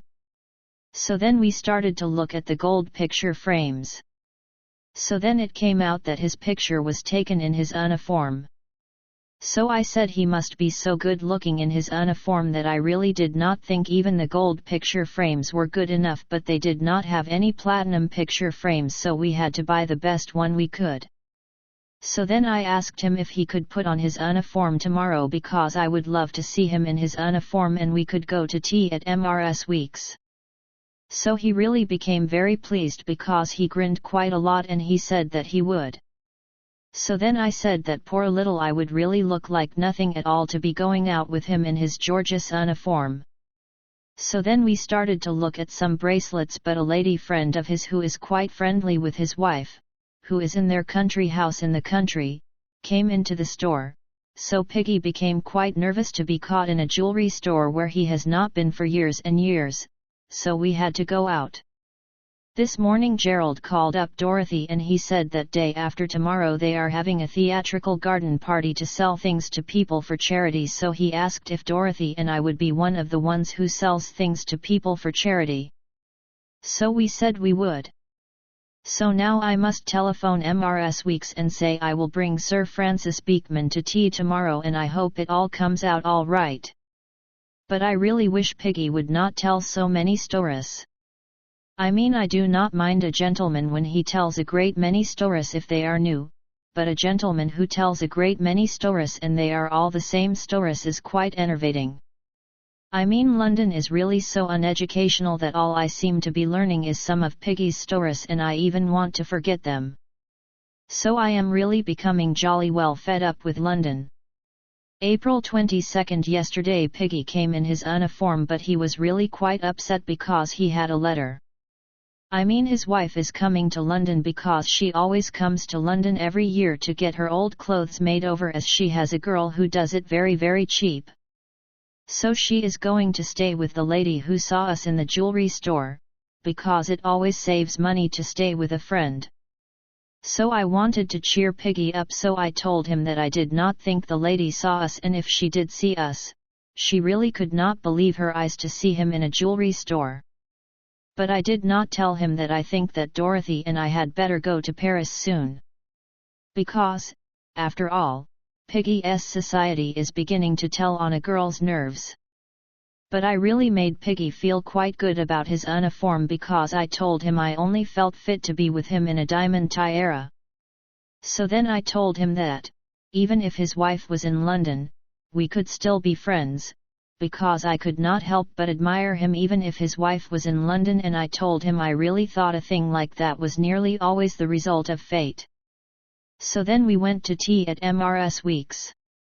So Piggy arranged with MRS Weeks to pay her for the diamond tiara and she nearly fell dead, but she will keep it a secret because no one would believe it anyway. So now I have the diamond tiara and I have to admit that everything always turns out for the best. But I promised Piggy that I would always stay in London and we would always be friendly. Because Piggy always says that I am the only one who admires him for what he really is. April 25th. Well, we were so busy the last days I did not have time to write in my diary, because now we are on a ship that seems to be quite a small ship to be sailing to Paris, and we will be at Paris this afternoon. Because it does not take nearly so long to come to Paris as it does to come to London. I mean, it seems quite unusual to think that it takes 6 days to come to London and only 1 day to come to Paris. So Dorothy is quite upset because she did not want to come, as she is madly in love with Gerald, and Gerald said that we really ought not to leave London without going to see England while we happen to be here. But I told him that if England was the same kind of a place that London seems to be, I really know too much to bother with such a place. I mean, we had quite a little quarrel because Gerald showed up at the station with a bangle for Dorothy, so I told Dorothy she was well rid of such a person. So Dorothy had to come with me because Mr. Eisman is paying her expenses because he wants Dorothy to be my chaperone. So the last thing in London was the garden party. I sold quite a lot of red balloons, and I sold a red balloon to Harry Lauder, the famous Scotch gentleman who is the famous Scotch tenor, for £20. So Dorothy said I did not need to buy any ticket to Paris on the boat, because if I could do that, I could walk across the channel. So Piggy does not know that we have gone, but I sent him a letter and told him I would see him sometime. And I was really glad to get out of our rooms at the Ritz. I mean, 50 or 60 orchids really make a girl think of a funeral. So I cabled Mr. Eisman and I told him we could not learn anything in London because we knew too much, so if we went to Paris at least we could learn French, if we made up our mind to it. So I am really very intrigued as I have heard so much about Paris and I feel that it must be much more educational than London and I can hardly wait to see the Ritz Hotel in Paris. Point 4 Paris is divine. April 27th Paris is divine. I mean Dorothy and I got to Paris yesterday, and it really is divine. Because the French are divine. Because when we were coming off the boat, and we were coming through the customs, it was quite hot and it seemed to smell quite a lot and all the French gentlemen in the customs were squealing quite a lot, so I looked around and I picked out a French gentleman who was really in a very gorgeous uniform and he seemed to be a very important gentleman and I gave him 20 francs worth of French money and he was very gallant and he knocked everybody else down and took our bags right through the custom. Because I really think that 20 francs is quite cheap for a gentleman that has got on at least 100 worth of gold braid on his coat alone, to speak nothing of his trousers. I mean the French gentlemen always seem to be squealing quite a lot, especially taxi drivers when they only get a small size yellow dime called a 50 centimes for a tip. But the good thing about French gentlemen is that every time a French gentleman starts in to squeal, you can always stop him with 5 francs, no matter who he is. I mean it is so refreshing to listen to a French gentleman stop squeaking, that it would really be quite a bargain even for 10 francs. So we came to the Ritz Hotel and the Ritz Hotel is divine. Because when a girl can sit in a delightful bar and have delicious champagne cocktails and look at all the important French people in Paris, I think it is divine. I mean when a girl can sit there and look at the Dolly sisters and Pearl White and Maybelle Gilman Corey, and MRS Nash, it is beyond worlds. Because when a girl looks at MRS Nash and realizes what MRS Nash has got out of gentlemen, it really makes a girl hold her breath. And when a girl walks around and reads all of the signs with all of the famous historical names, it really makes you hold your breath. Because when Dorothy and I went on a walk, we only walked a few blocks, but in only a few blocks we read all of the famous historical names, like Coty and Cartier, and I knew we were seeing something educational at last and our whole trip was not a failure. I mean I really try to make Dorothy get educated and have reverence. So when we stood at the corner of a place called the Place Vendôme, if you turn your back on a monument they have in the middle and look up, you can see none other than Coty's sign. So I said to Dorothy, does it not really give you a thrill to realize that that is the historical spot where Mr. Coty makes all the perfume? So then Dorothy said that she supposed Mr. Coty came to Paris and he smelled Paris and he realized that something had to be done. So Dorothy will really never have any reverence. So then we saw a jewelry store and we saw some jewelry in the window and it really seemed to be a very great bargain, but the price marks all had francs on them and Dorothy and I do not seem to be mathematical enough to tell how much francs is in money.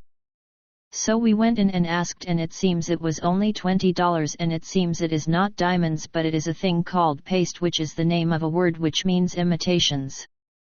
So Dorothy said paste is the name of the word a girl ought to do to a gentleman that handed her one. I mean I would really be embarrassed, but the gentleman did not seem to understand Dorothy's English. So it really makes a girl feel depressed to think a girl could not tell that it was nothing but an imitation. I mean a gentleman could deceive a girl because he could give her a present and it would only be worth $20. So when Mr. Eisman comes to Paris next week, if he wants to make me a present I will make him take me along with him because he is really quite an inveterate bargain hunter at heart. So the gentleman at the jewelry store said that quite a lot of famous girls in Paris had imitations of all their jewelry and they put the jewelry in the safe and they really wore the imitations, so they could wear it and have a good time. But I told him I thought that any girl who was a lady would not even think of having such a good time that she did not remember to hang on to her jewelry. So then we went back to the Ritz and unpacked our trunks with the aid of really a delightful waiter who brought us up some delicious luncheon and who is called Leon and who speaks English almost like an American and who Dorothy and I talked to quite a lot. So Leon said that we ought not to stay around the Ritz all of the time, but we really ought to see Paris. So Dorothy said she would go down in the lobby and meet some gentleman to show us Paris. So in a couple of minutes she called up on the telephone from the lobby and she said, I have got a French bird down here who is a French title nobleman, who is called a Viscount, so come on down. So I said, how did a Frenchman get into the Ritz? So Dorothy said he came in to get out of the rain and he has not noticed that it is stopped. So I said, I suppose you have picked up something without taxi fare as usual. Why did you not get an American gentleman who always have money? So Dorothy said she thought a French gentleman had ought to know Paris better. So I said, he does not even know it is not raining. But I went down. So the Viscount was really delightful after all. So then we rode around and we saw Paris and we saw how divine it really is. I mean, the Eiffel Tower is divine and it is much more educational than the London Tower, because you cannot even see the London Tower if you happen to be 2 blocks away. But when a girl looks at the Eiffel Tower, she really knows she is looking at something. And it would even be very difficult not to notice the Eiffel Tower. So then we went to a place called the Madrid to tea and it really was divine. I mean, we saw the Dolly sisters and Pearl White and MRS Corey and MRS Nash all over again. So then we went to dinner and then we went to Montmartre and it really was divine because we saw them all over again. I mean, in Montmartre they have genuine American jazz bands and quite a lot of New York people which we knew, and you really would think you were in New York, and it was divine. So we came back to the Ritz quite late. So Dorothy and I had quite a little quarrel because Dorothy said that when we were looking at Paris I asked the French Viscount what was the name of the unknown soldier who is buried under quite a large monument. So I said I really did not mean to ask him, if I did, because what I did mean to ask him was, what was the name of his mother, because it is always the mother of a dead soldier that I always seem to think about more than the dead soldier that has died. So the French Viscount is going to call up in the morning, but I am not going to see him again. Because French gentlemen are really quite deceiving.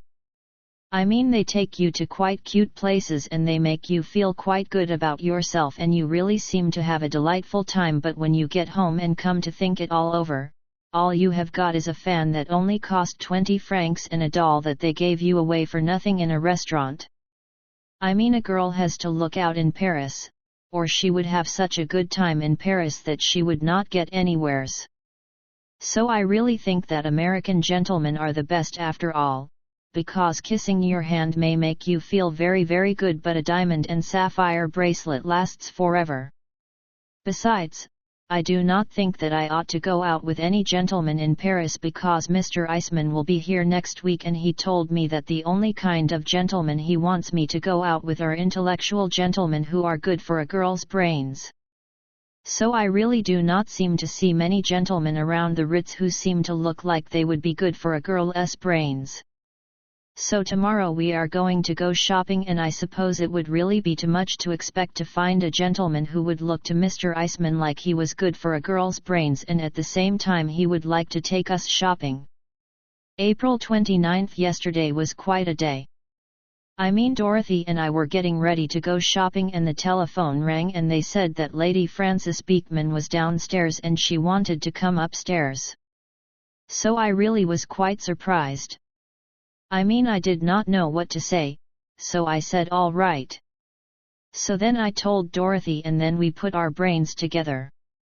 Because it seems that Lady Frances Beekman is the wife of the gentleman called Sir Francis Beekman, who was the admirer of mine in London, who seemed to admire me so much that he asked me if he could make me a present of a diamond tiara. So it seemed as if his wife must have heard about it, and it really seemed as if she must have come clear over from London about it. So there was a very very loud knock at the door, so we asked her to come in.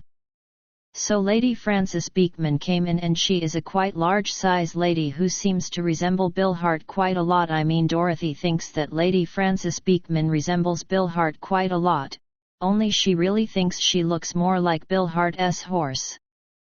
So it seems that she said that if I did not give her back the diamond tiara right away, she would make quite a fuss and she would ruin my reputation. Because she said that something really must be wrong about the whole thing. Because it seems that Sir Francis Beekman and she have been married for 35 years and the last present he gave to her was a wedding ring. So Dorothy spoke up and she said, "Lady, you could no more ruin my girlfriend's reputation than you could sink the Jewish fleet." I mean, I was quite proud of Dorothy the way she stood up for my reputation. Because I really think that there is nothing so wonderful as two girls when they stand up for each other and help each other a lot, because no matter how vigorous Lady Frances Beekman seems to be, she had to realize that she could not sink a whole fleet full of ships. So she had to stop talking against my reputation. So then she said she would drag it into the court and she would say that it was undue influence. So I said to her, "If you wear that hat into a court, we will see if the judge thinks it took an undue influence to make Sir Francis Beekman look at a girl." So then Dorothy spoke up and Dorothy said, "My girlfriend is right, lady. You have got to be the Queen of England to get away with a hat like that." So Lady Frances Beekman seemed to get quite angry. So then she said she would send for Sir Francis Beekman, where he suddenly went to Scotland, to go hunting when he found out that Lady Frances Beekman had found out. So Dorothy said, "Do you mean that you have left Sir Francis Beekman loose with all those spendthrifts down in Scotland?" So Dorothy said she would better look out or he would get together with the boys some night and simply massacre a halfpenny. I mean, I always encourage Dorothy to talk quite a lot when we are talking to unrefined people like Lady Frances Beekman, because Dorothy speaks their own language to unrefined people better than a refined girl like I. So Dorothy said, "You had better not send for Sir Francis Beekman, because if my girlfriend really wanted to turn loose on Sir Francis Beekman, all he would have left would be his title." So then I spoke right up and said yes, that I was an American girl and we American girls do not care about a title, because we American girls always say that what is good enough for Washington is good enough for us. So Lady Frances Beekman really seemed to get more angry and more angry all of the time. So then she said that if it was necessary, she would tell the judge that Sir Francis Beekman went out of his mind when he gave it to me. So Dorothy said, "Lady, if you go into a court and if the judge gets a good look at you, he will think that Sir Francis Beekman was out of his mind 35 years ago." So then Lady Frances Beekman said she knew what kind of a person she had to deal with and she would not deal with any such a person, because she said it hurt her dignity. So Dorothy said, "Lady, if we hurt your dignity like you hurt our eyesight, I hope for your sake, you are a Christian Science." So that seemed to make Lady Frances Beekman angry. So she said she would turn it all over to her solicitor. So when she went out she tripped over quite a long train which she had on her skirt and she nearly fell down. So Dorothy leaned out of the door and Dorothy called down the hall and said, "Take a tuck in that skirt, Isabel, it's 1925. So I really felt quite depressed, because I felt as if our whole morning was really very unrefined just because we had to mix with such an unrefined lady as Lady Frances Beekman. April 30th. So sure enough, yesterday morning Lady Frances Beekman's solicitor came. Only he really was not a solicitor, but his name was on a card and it seems his name is Mons Broussard, and it seems that he is an advocate, because an advocate is a lawyer in the French language. So Dorothy and I were getting dressed and we were in our negligee as usual when there was quite a loud knock on the door, and before we could even say come in he jumped right into the room. So it seems that he is of French extraction. I mean, Lady Frances Beekman's solicitor can really squeal just like a taxi driver. I mean, he was squealing quite loud when he jumped into the room and he kept right on squealing. So Dorothy and I rushed into the parlor and Dorothy looked at him and Dorothy said, "This town has got to stop playing jokes on us every morning, because our nerves could not stand it." So Mons Broussard handed us his card and he squealed and he really waved his arms in the air quite a lot. So Dorothy said he gives quite a good imitation of the Moulin Rouge, which is really a red windmill, only Dorothy said he makes more noise and he runs on his own wind. So we stood and watched him for quite a long while, but he seemed to get quite monotonous after quite a long while because he was always talking in French, which really means nothing to us. So Dorothy said, let's see if 25 francs will stop him, because if 5 francs will stop a taxi driver, 25 francs ought to stop an advocate.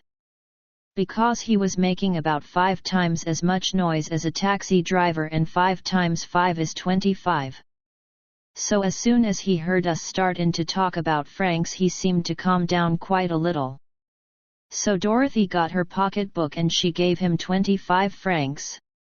So then he stopped squealing and he put it in his pocket, but then he got out quite a large size handkerchief with purple elephants on it and he started in to cry. So Dorothy really got discouraged and she said, look here, you have given us quite an amusing morning, but if you keep that up much longer, wet or dry, out you go.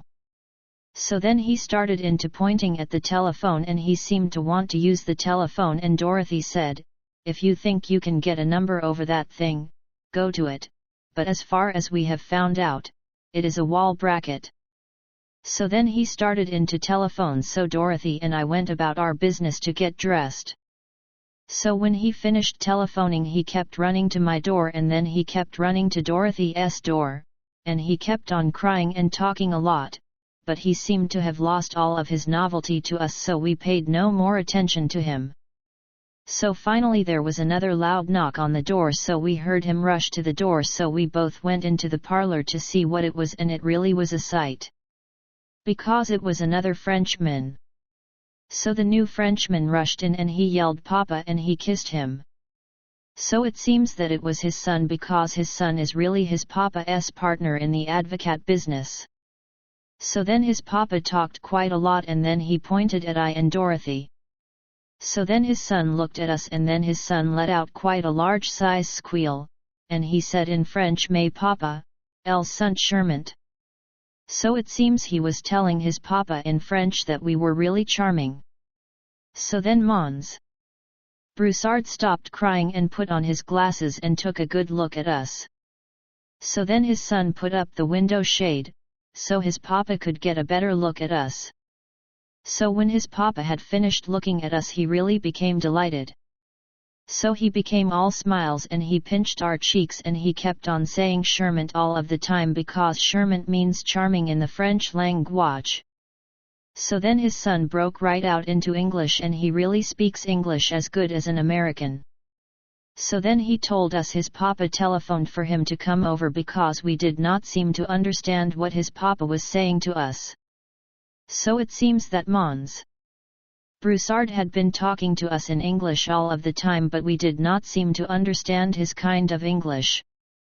So Dorothy said, "If what your papa was talking in was English, I could get a gold medal for my Greek." So then his son told his papa and his papa laughed very very loud and he pinched Dorothy's cheek and he was very delighted even if the joke was on him.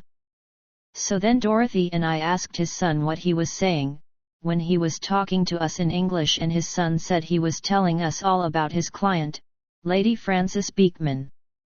So then we asked his son why his papa kept crying.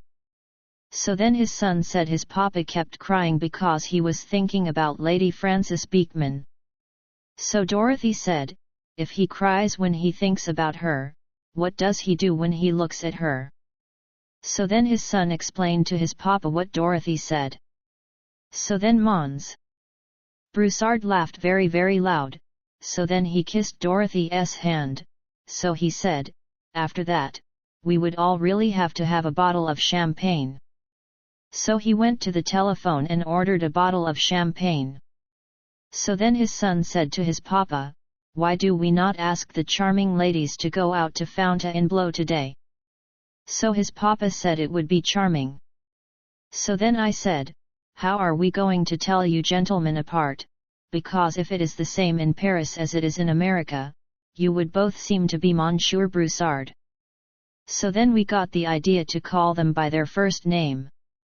So it seems that his son's name is Louis, so Dorothy spoke up and said, I hear that they number all of you Louis over here in Paris.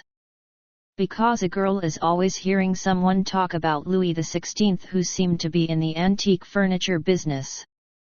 I mean, I was surprised to hear Dorothy get so historical, so she may really be getting educated in spite of everything. But Dorothy told Louis he need not try to figure out his number because she got it the minute she looked at him. So it seems his papa's name is Robert, which means Robert in French. So Dorothy started in to think about her 25 francs, and she said to Robert, "Your mother certainly knew her grammar when she called you that."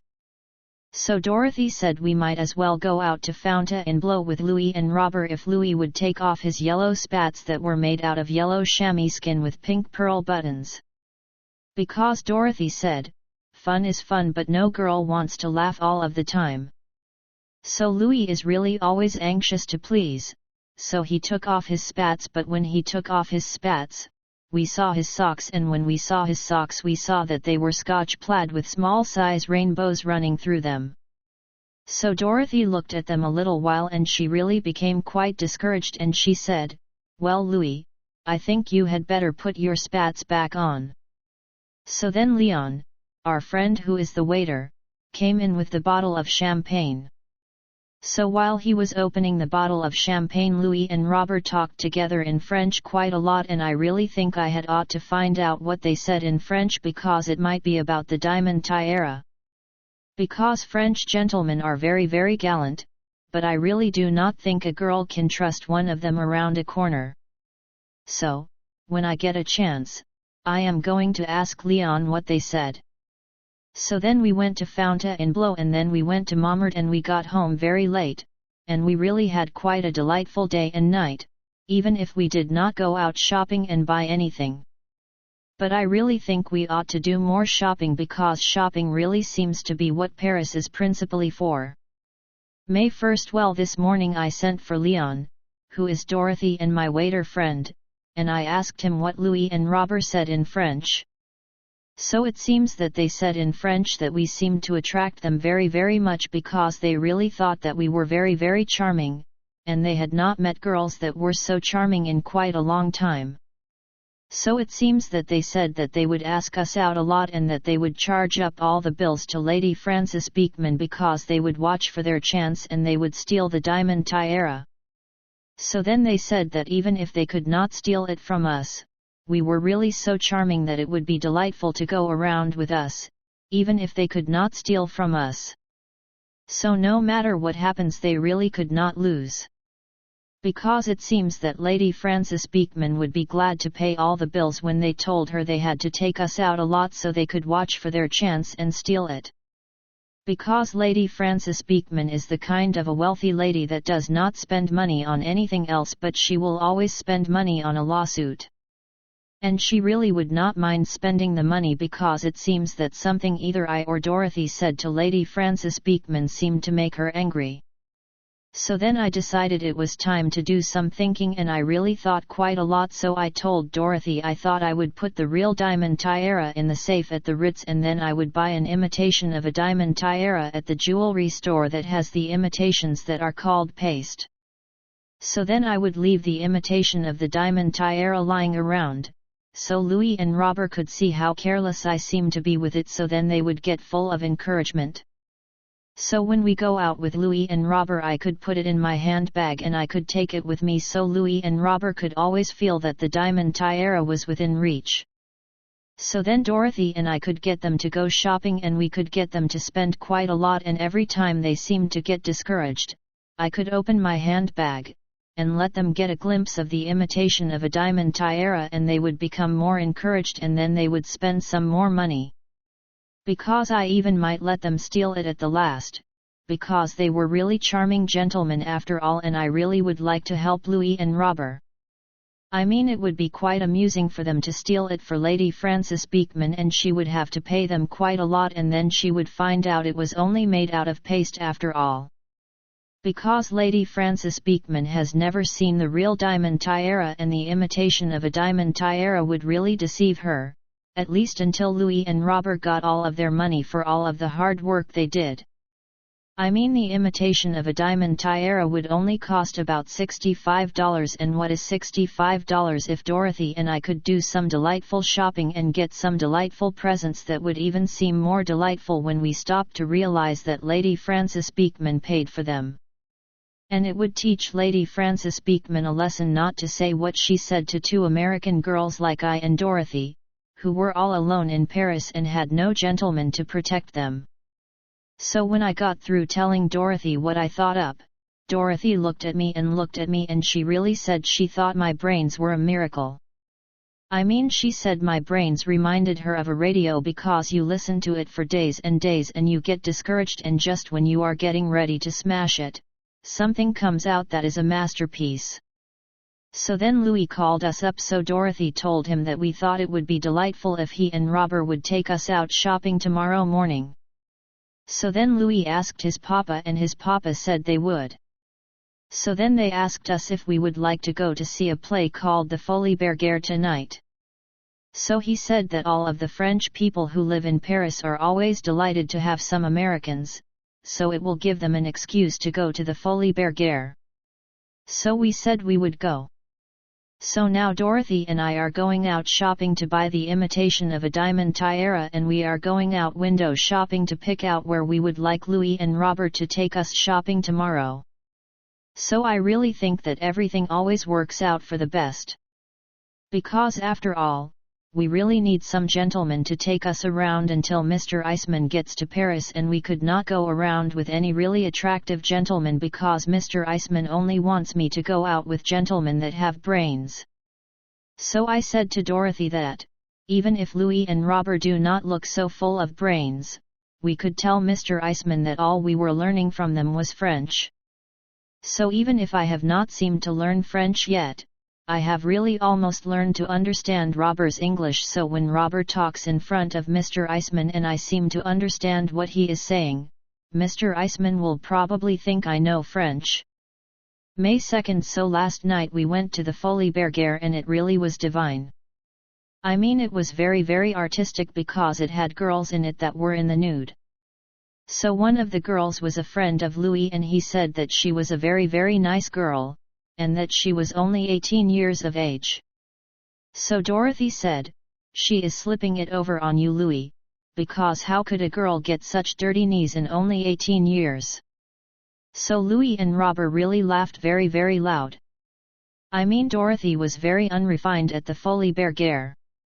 But I always think that when girls are in the nude it is very artistic, and if you have artistic thoughts you think it is beautiful, and I really would not laugh in an artistic place like the Folies Bergère. So I wore the imitation of a diamond tiara to the Folies Bergère. I mean, it really would deceive an expert, and Louis and Robert could hardly take their eyes off of it. But they did not really annoy me because I had it tied on very very tight. I mean, it would be fatal if they got the diamond tiara before Dorothy and I took them shopping a lot. So we are all ready to go shopping this morning, and Robert was here bright and early and he is in the parlor with Dorothy and we are waiting for Louis. So I left the diamond tiara on the table in the parlor so Robert could see how careless I really am with everything, but Dorothy is keeping her eye on Robert.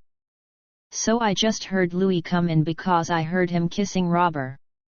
I mean, Louis is always kissing Robert, and Dorothy told Louis that if he did not stop kissing Robert, people would think that he painted buttocks. So now I must join the others and I will put the diamond tiara in my handbag so that Louis and Robert will feel that it is always around and we will all go shopping. And I almost have to smile when I think of Lady Frances Beekman. May 3rd. Yesterday was really delightful. I mean, Louis and Robert bought Dorothy and I some delightful presents. But then they began to run out of all the francs they had with them, so they began to get discouraged. But just as soon as they began to get discouraged, I gave Robert my handbag to hold while I went to the fitting room to try on a blouse. So he was cheered up quite a lot, but of course Dorothy stayed with them and kept her eye on Robert, so he did not get a chance. But it really cheered him up quite a lot to even hold it. So after all their francs were gone, Robert said he would have to telephone to someone, so I suppose he telephoned to Lady Frances Beekman and she must have said all right because robber left us at a place called the Caf de la Paix because he had to go on an errand, and when he came back from his errand he seemed to have quite a lot more francs. So then they took us to luncheon so that after luncheon we could go out shopping some more. But I am really learning quite a lot of French in spite of everything. I mean, if you want delicious chicken and peas for luncheon, all you have to say is petits and poule. I mean, French is really very easy. For instance, the French use the word chic for everything, while we only seem to use it for gentlemen when they seem to resemble Rudolph Valentino. So while we were shopping in the afternoon, I saw Louis get Dorothy off in a corner and whisper to her quite a lot, so then I saw Robert get her off in a corner and whisper to her quite a lot, so when we got back to the Ritz, Dorothy told me why they whispered to her. So it seems when Louis whispered to Dorothy, Louis told Dorothy that if she would steal the diamond tiara from me and give it to him and not let his papa know, he would give her 1,000 francs. Because it seems that Lady Frances Beekman has got her heart set on it and she will pay quite a lot for it because she is quite angry, and when she really gets as angry as she is only a woman with one idea. So if Louis could get it and his papa would not find it out, he could keep all the money for himself. So it seems that later on, when Robert was whispering to Dorothy, he was making her the same proposition for 2,000 francs so that Louis would not find out and Robert could keep all the money for himself.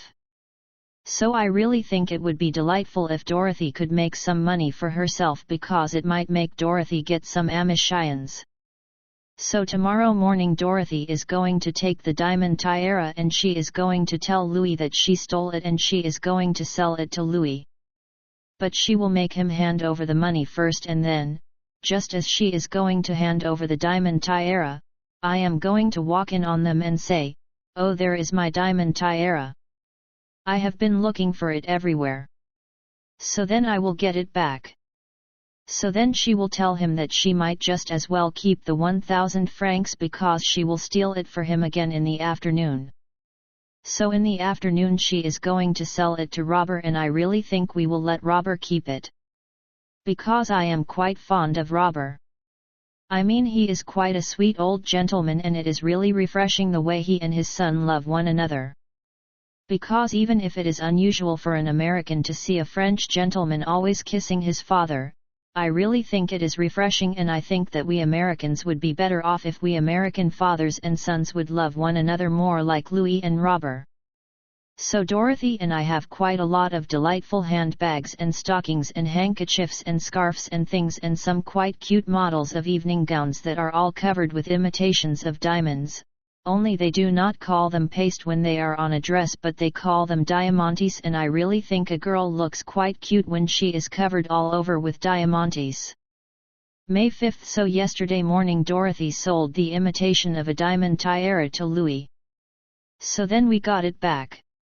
So in the afternoon we all went out to Versailles. I mean, Louis and Robert were quite delighted not to go shopping anymore, so I suppose that Lady Frances Beekman really thinks that there is a limit to almost everything. So I took Louis for a walk at Versailles so that Dorothy would have a chance to sell it to Robert. So then she sold it to Robert. So then he put it in his pocket. But when we were coming home I got to thinking things over, and I really got to thinking that an imitation of a diamond tiara was quite a good thing to have after all. I mean, especially if a girl goes around a lot in Paris, with admirers who are of the French extraction. And after all, I really do not think a girl ought to encourage Robert to steal something from two American girls who are all alone in Paris and have no gentleman to protect them. So I asked Dorothy which pocket Robert put it in, so I sat next to him in the automobile coming home and I took it out. So we were in quite a quaint restaurant for dinner when Robert put his hand in his pocket and then he started in to squeal once more. So it seems he had lost something, so he and Louis had one of their regular squealing and shoulder shrugging matches. But Louis told his papa that he did not steal it out of his papa's pocket. But then Robert started in to cry to think that his son would steal something out of his own papa's pocket. So after Dorothy and I had had about all we could stand, I told them all about it. I mean, I really felt sorry for Robert, so I told him not to cry anymore because it was nothing but paste after all. So then I showed it to them. So then Louis and Robert looked at Dorothy and I, and they really held their breath. So I suppose that most of the girls in Paris do not have such brains as we American girls. So after it was all over, Louis and Robert seemed to be so depressed that I really felt sorry for them. So I got an idea. So I told them that we would all go out tomorrow to the imitation of a jewelry store, and they could buy another imitation of a diamond tiara to give to Lady Frances Beekman, and they could get the man in the jewelry store to put on the bill that it was a handbag, and they could charge the bill to Lady Frances Beekman along with the other expenses. Because Lady Frances Beekman had never seen the real diamond tiara anyway. So Dorothy spoke up, and Dorothy said that as far as Lady Frances Beekman would know about diamonds, you could nick off a piece of ice and give it to her, only it would melt. So then Robert looked at me and looked at me, and he reached over and kissed me on the forehead in a way that was really full of reverence. So then we had quite a delightful evening. I mean, because we all seemed to understand one another, because, after all, Dorothy and I could really have a platonic friendship with gentlemen like Louis and Robert. I mean, there seems to be something common between us, especially when we all get to thinking about Lady Frances Beekman. So they are going to charge Lady Frances Beekman quite a lot of money when they give her the imitation of a diamond tiara, and I told Robert if she seems to complain, to ask her if she knew that Sir Francis Beekman sent me £10 worth of orchids every day while we were in London. So that would make her so angry that she would be glad to pay almost anything to get the diamond tiara. So when Lady Frances Beekman pays them all the money, Louis and Robert are going to give us a dinner in our honor at Syros. So when Mr. Eisman gets here on Saturday, Dorothy and I are going to make Mr. Eisman give Louis and Robert a dinner in their honor at Syros because of the way they helped us when we were two American girls all alone in Paris and could not even speak the French language. So Louis and Robert asked us to come to a party at their sister's house today, but Dorothy says we had better not go because it is raining and we both have brand new umbrellas that are quite cute, and Dorothy says she would not think of leaving a brand new umbrella in a French lady's hall, and it is no fun to hang on to an umbrella all the time you are at a party. So we had better be on the safe side and stay away. So we called up Louis and told him we had a headache, but we thanked him for all of his hospitality. Because it is the way all the French people like Louis and Robert are so hospitable to we Americans that really makes Paris so divine. V. The Central of Europe, May 16. I really have not written in my diary for quite a long time, because Mr. Eisman arrived in Paris, and when Mr. Eisman is in Paris we really do not seem to do practically anything else but the same thing. I mean, we go shopping and we go to a show and we go to Montmartre, and when a girl is always going with Mr. Eisman nothing practically happens. And I did not even bother to learn any more French because I always seem to think it is better to leave French to those that cannot do anything else but talk French. So finally Mr. Eisman seemed to lose quite a lot of interest in all of my shopping. So he heard about a button factory that was for sale quite cheaply in Vienna, and as Mr. Eisman is in the button profession, he thought it would be a quite good thing to have a button factory in Vienna. So he went to Vienna, and he said he did not care if he did not ever see the Rue de la Paix again. So he said if he thought Vienna would be good for a girl's brains, he would send for Dorothy and I, and we could meet him at Vienna and learn something. Because Mr. Eisman really wants me to get educated more than anything else, especially shopping. So now we have a telegram, and Mr. Eisman says in the telegram for Dorothy and I to take an Oriental Express because we really ought to see the Central of Europe, because we American girls have quite a lot to learn in the Central of Europe.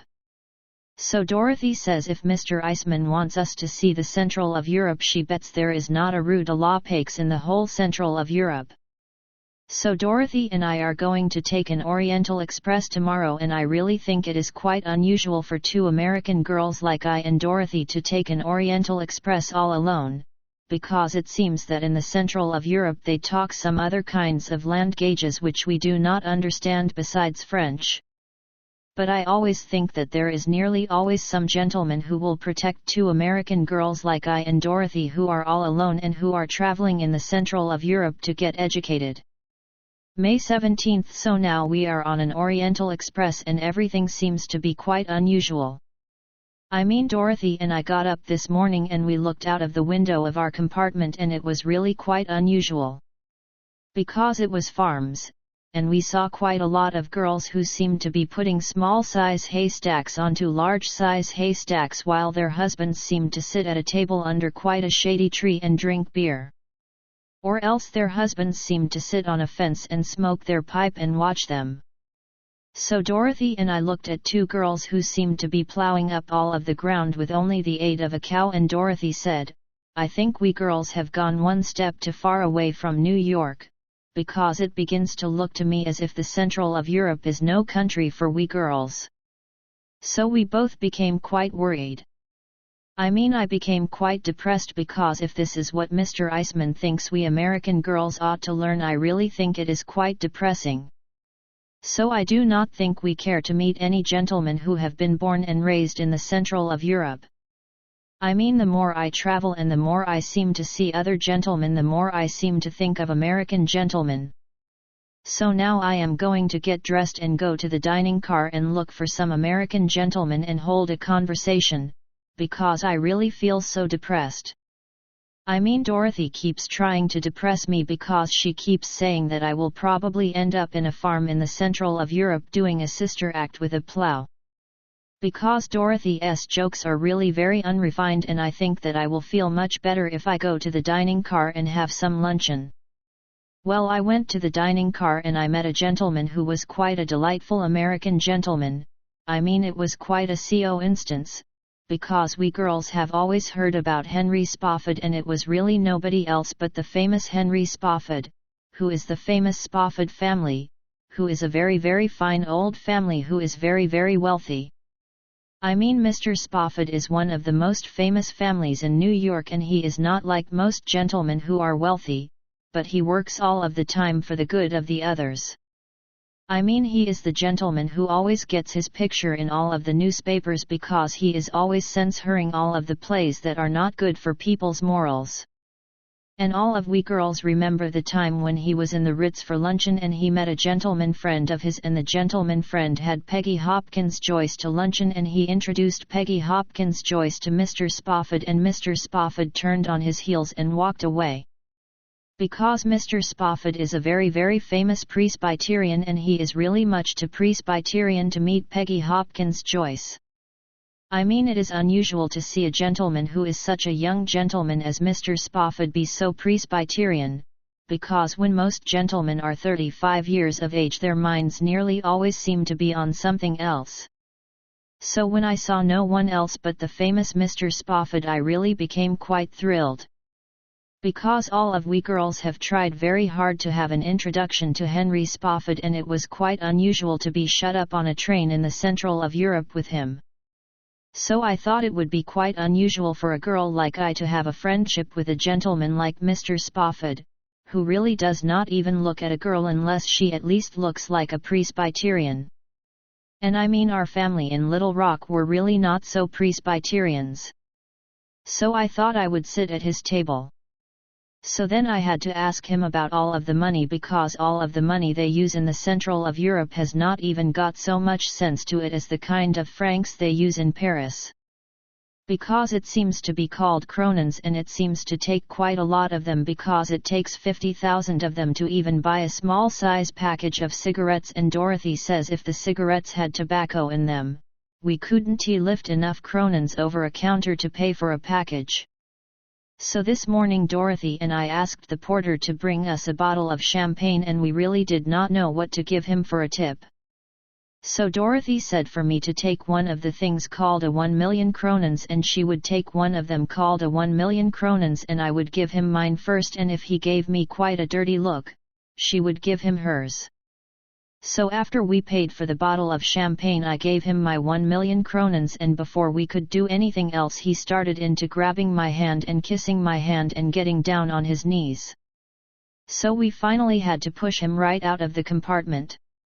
So 1,000,000 kronens seemed to be enough. So I told Mr. Spofford how we did not know what to give the porter when he brought us our bottle of mineral water. So then I asked him to tell me all about all of the money, because I told him I always seemed to think that a penny earned was a penny saved. So it really was quite unusual, because Mr. Spofford said that that was his favorite motto. So then we got to talking quite a lot, and I told him that I was traveling to get educated, and I told him I had a girl with me who I was trying to reform, because I thought if she would put her mind more on getting educated, she would get more reformed. Because after all Mr. Spofford will have to meet Dorothy sooner or later, and he might wonder what a refined girl like I was doing with a girl like Dorothy. So Mr. Spofford really became quite intrigued. Because Mr. Spofford loves to reform people and he loves to censure everything, and he really came over to Europe to look at all the things that Americans come over to Europe to look at, when they really should not look at them, but they should look at all of the museums instead. Because if that is all we Americans come to Europe to look at, we should stay home and look at America first. So Mr. Spofford spends all of his time looking at things that spoil people's morals. So Mr. Spofford really must have very, very strong morals, or else all the things that spoil other people's morals would spoil his morals. But they do not seem to spoil Mr. Spofford's morals, and I really think it is wonderful to have such strong morals. So I told Mr. Spofford that I thought that civilization is not what it ought to be, and we really ought to have something else to take its place. So Mr. Spofford said that he would come to call on Dorothy and I in our compartment this afternoon, and we would talk it all over, if his mother does not seem to need him in her compartment. Because Mr. Spofford's mother always travels with Mr. Spofford, and he never does anything unless he tells his mother all about it, and asks his mother if he ought to. So he told me that that is the reason he has never got married, because his mother does not think that all of the flappers we seem to have nowadays are what a young man ought to marry, when a young man is full of so many morals as Mr. Spofford seems to be full of. So I told Mr. Spofford that I really felt just like his mother feels about all of the flappers, because I am an old-fashioned girl. So then I got to worrying about Dorothy quite a lot, because Dorothy is really not so old-fashioned, and she might say something in front of Mr. Spofford that might make Mr. Spofford wonder what such an old-fashioned girl as I was doing with such a girl as Dorothy. So I told him how I was having quite a hard time reforming Dorothy, and I would like to have him meet Dorothy so he could tell me if he really thinks I am wasting quite a lot of time trying to reform a girl like Dorothy. So then he had to go to his mother. So I really hope that Dorothy will act more reformed than she usually acts in front of Mr. Spofford. Well, Mr. Spofford just left our compartment, so he really came to pay a call on us after all. So Mr. Spofford told us all about his mother, and I was really very, very intrigued, because if Mr. Spofford and I become friendly, he is the kind of a gentleman that always wants a girl to meet his mother. I mean, if a girl gets to know what kind of a mother a gentleman's mother is like, she really knows more what kind of a conversation to use on a gentleman's mother when she meets her. Because a girl like I is really always on the verge of meeting gentlemen's mothers. But such an unrefined girl as Dorothy is really not the kind of a girl that ever meets gentlemen's mothers. So Mr. Spofford says his mother has to have him take care of her quite a lot, because Mr. Spofford's mother's brains have never really been so strong. Because it seems his mother came from such a very fine old family that even when she was quite a small-sized child she had to be sent to a school that was a special school for people of very fine old families who had to have things very easy on their brain. So she still has to have things very easy on her brain. So she has a girl who is called her companion, who goes with her everywhere, who is called Miss Chapman. Because Mr. Spofford says that there is always something new going on in the world which they did not get a chance to tell her about at the school. So now Miss Chapman keeps telling her instead. Because how would she know what to think about such a new thing as a radio, For instance, if she did not have Miss Chapman to tell her what it was, for instance. So Dorothy spoke up and Dorothy said, "What a responsibility that girl has got on her shoulders.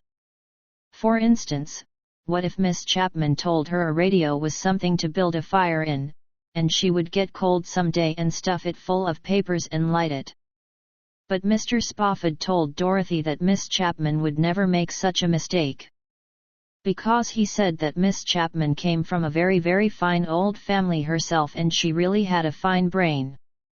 So Dorothy said, "If she really has got such a fine brain, I bet her fine old family once had an iceman who could not be trusted." So Mr. Spofford and I did not pay any more attention to Dorothy because Dorothy really does not know how to hold a conversation. So then I and Mr. Spofford held a conversation all about morals, and Mr. Spofford says he really thinks the future of everything is between the hands of Mr. Blank, the district attorney, who is the famous district attorney who is closing up all the places in New York where they sell all of the liquor. So Mr. Spofford said that a few months ago, when Mr. Blank decided he would try to get the job to be the district attorney, he put $1,000 worth of liquor down his sink. So now Mr. Blank says that everybody else has got to put it down their sink. So Dorothy spoke up, and Dorothy said, if he poured $1,000 worth down his sink to get himself $1 million worth of publicity and a good job, when we pour it down our sink, what do we get? But Mr. Spofford is too brainy a gentleman to answer any such a foolish question. So he gave Dorothy a look that was full of dignity and he said he would have to go back to his mother. So I was really quite angry at Dorothy. So I followed Mr. Spofford down the hall of the railway train and I asked Mr. Spofford if he thought I was wasting quite a lot of time reforming a girl like Dorothy. So Mr. Spofford thinks I am, because he really thinks a girl like Dorothy will never have any reverence. So I told Mr. Spofford I had wasted so much time on Dorothy it would really break my heart to be a failure. So then I had tears in my eyes. So Mr. Spofford is really very very sympathetic, because when he saw that I did not have any handkerchief, he took his own handkerchief and he dried up all of my tears. So then he said he would help me with Dorothy quite a lot and get her mind to running on things that are more educational. So then he said he thought that we ought to get off the train at a place called Munich because it was very full of art, which they call Kunst in Munich, which is very, very educational. So he said he and Dorothy and I would get off of the train in Munich because he could send his mother right on to Vienna with Miss Chapman, because every place always seems to look alike to his mother anyway. So we are all going to get off the train at Munich and I can send Mr. Eisman a telegram when nobody is looking. Because I really do not think I will tell Mr. Spofford about Mr. Eisman, because, after all, their religions are different, and when two gentlemen have such different religions they do not seem to have so much to get congenial about. So I can telegraph Mr. Eisman that Dorothy and I thought we would get off the train at Munich to look at all of the art. So then I went back to Dorothy and I told Dorothy if she did not have anything to say in the future to not say it. Because even if Mr. Spofford is a fine old family and even if he is very Presbyterian, I and he could really be friendly after all and talk together quite a lot. I mean, Mr. Spofford likes to talk about himself quite a lot, so I said to Dorothy it really shows that, after all, he is just like any other gentleman. But Dorothy said she would demand more proof than that. So Dorothy says she thinks that maybe I might become quite friendly with Mr. Spofford and especially with his mother, because she thinks his mother and I have quite a lot that is common, but she says, if I ever bump into Miss Chapman, she thinks I will come to a cropper, because Dorothy saw Miss Chapman when she was at luncheon and Dorothy says Miss Chapman is the kind of a girl that wears a collar and a tie even when she is not on horseback. And Dorothy said it was the look that Miss Chapman gave her at luncheon that really gave her the idea about the Iceman.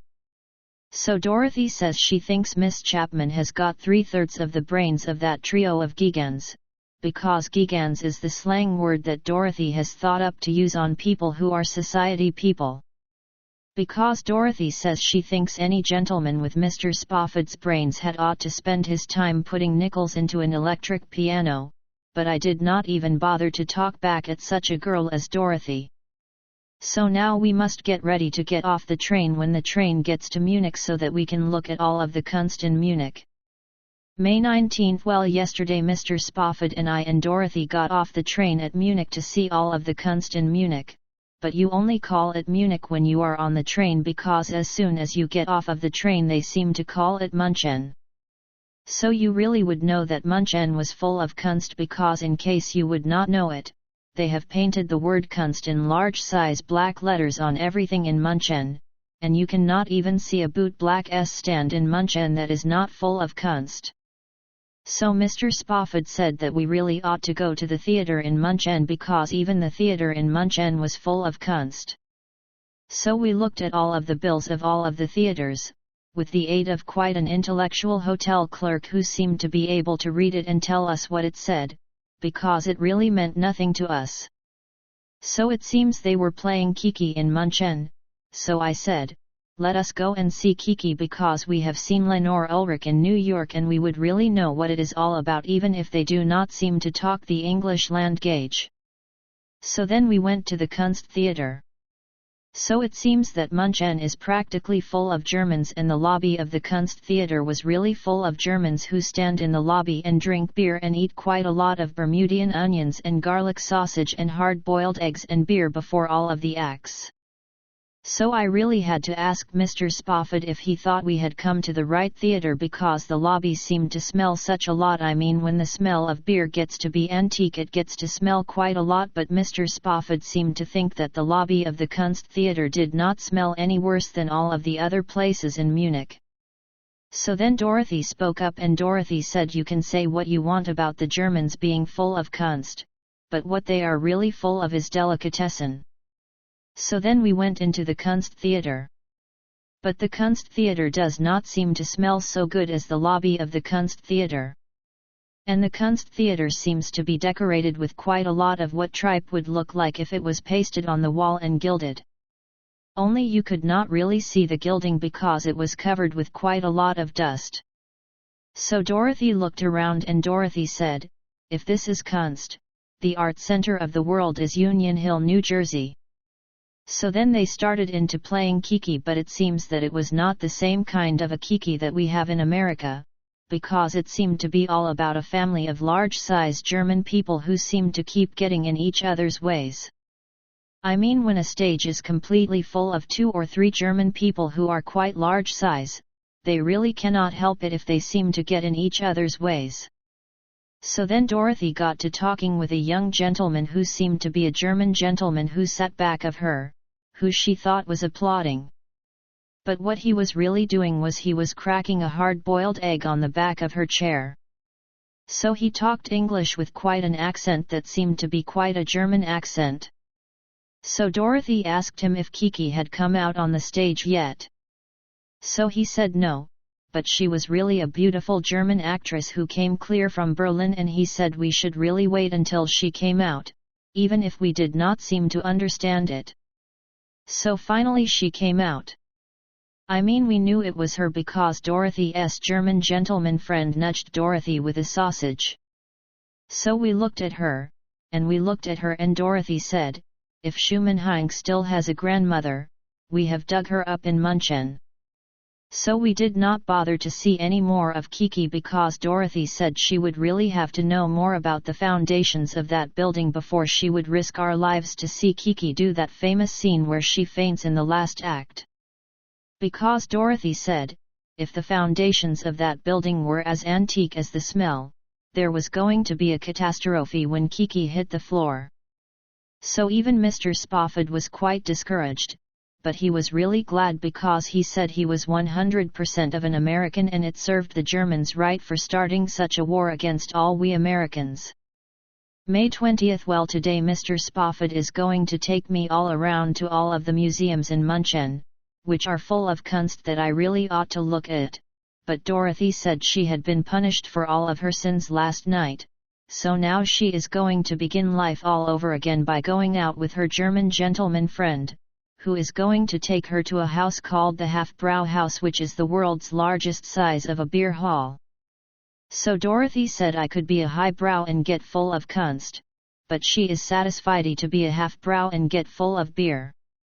But Dorothy will really never be full of anything else but unrefinement.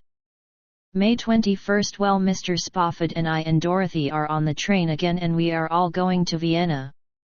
I mean, Mr. Spofford and I spent one whole day going through all of the museums in München, but I am really not even going to think about it.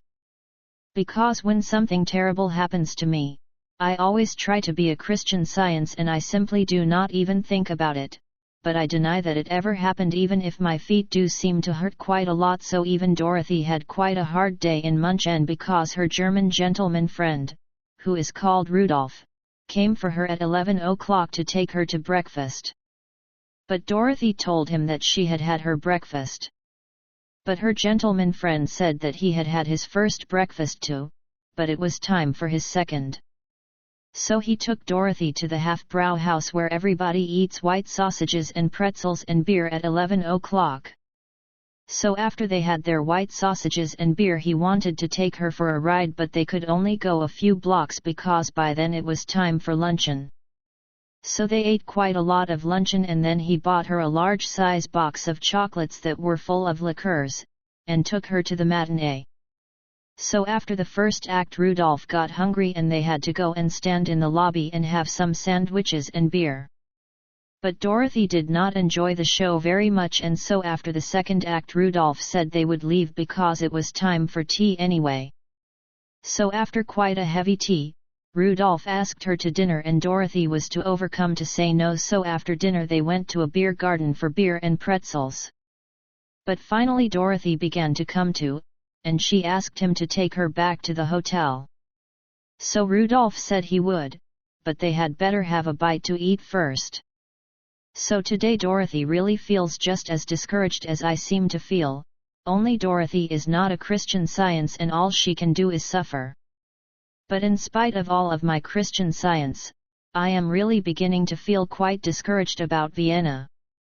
I mean, Mr. Eisman is in Vienna, and I do not see how I can spend quite a lot of time with Mr. Eisman and quite a lot of time with Mr. Spofford and keep them from meeting one another. Because Mr. Spofford might not seem to understand why Mr. Eisman seems to spend quite a lot of money to get me educated.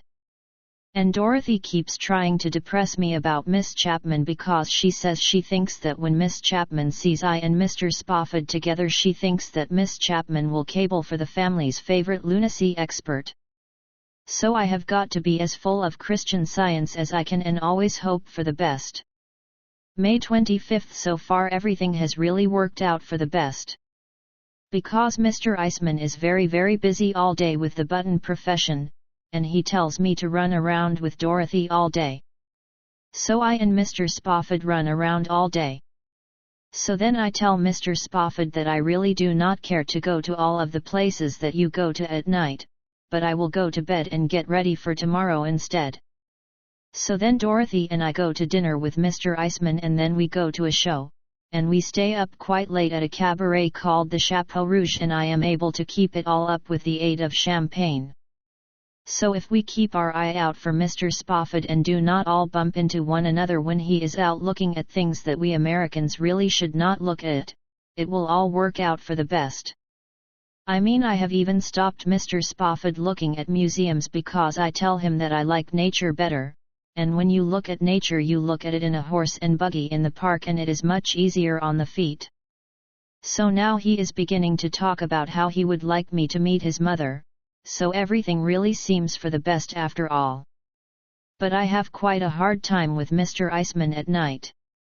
I mean, at night Mr. Eisman is in quite a state, because every time he makes an engagement about the button factory, it is time for all the gentlemen in Vienna to go to the coffee house and sit.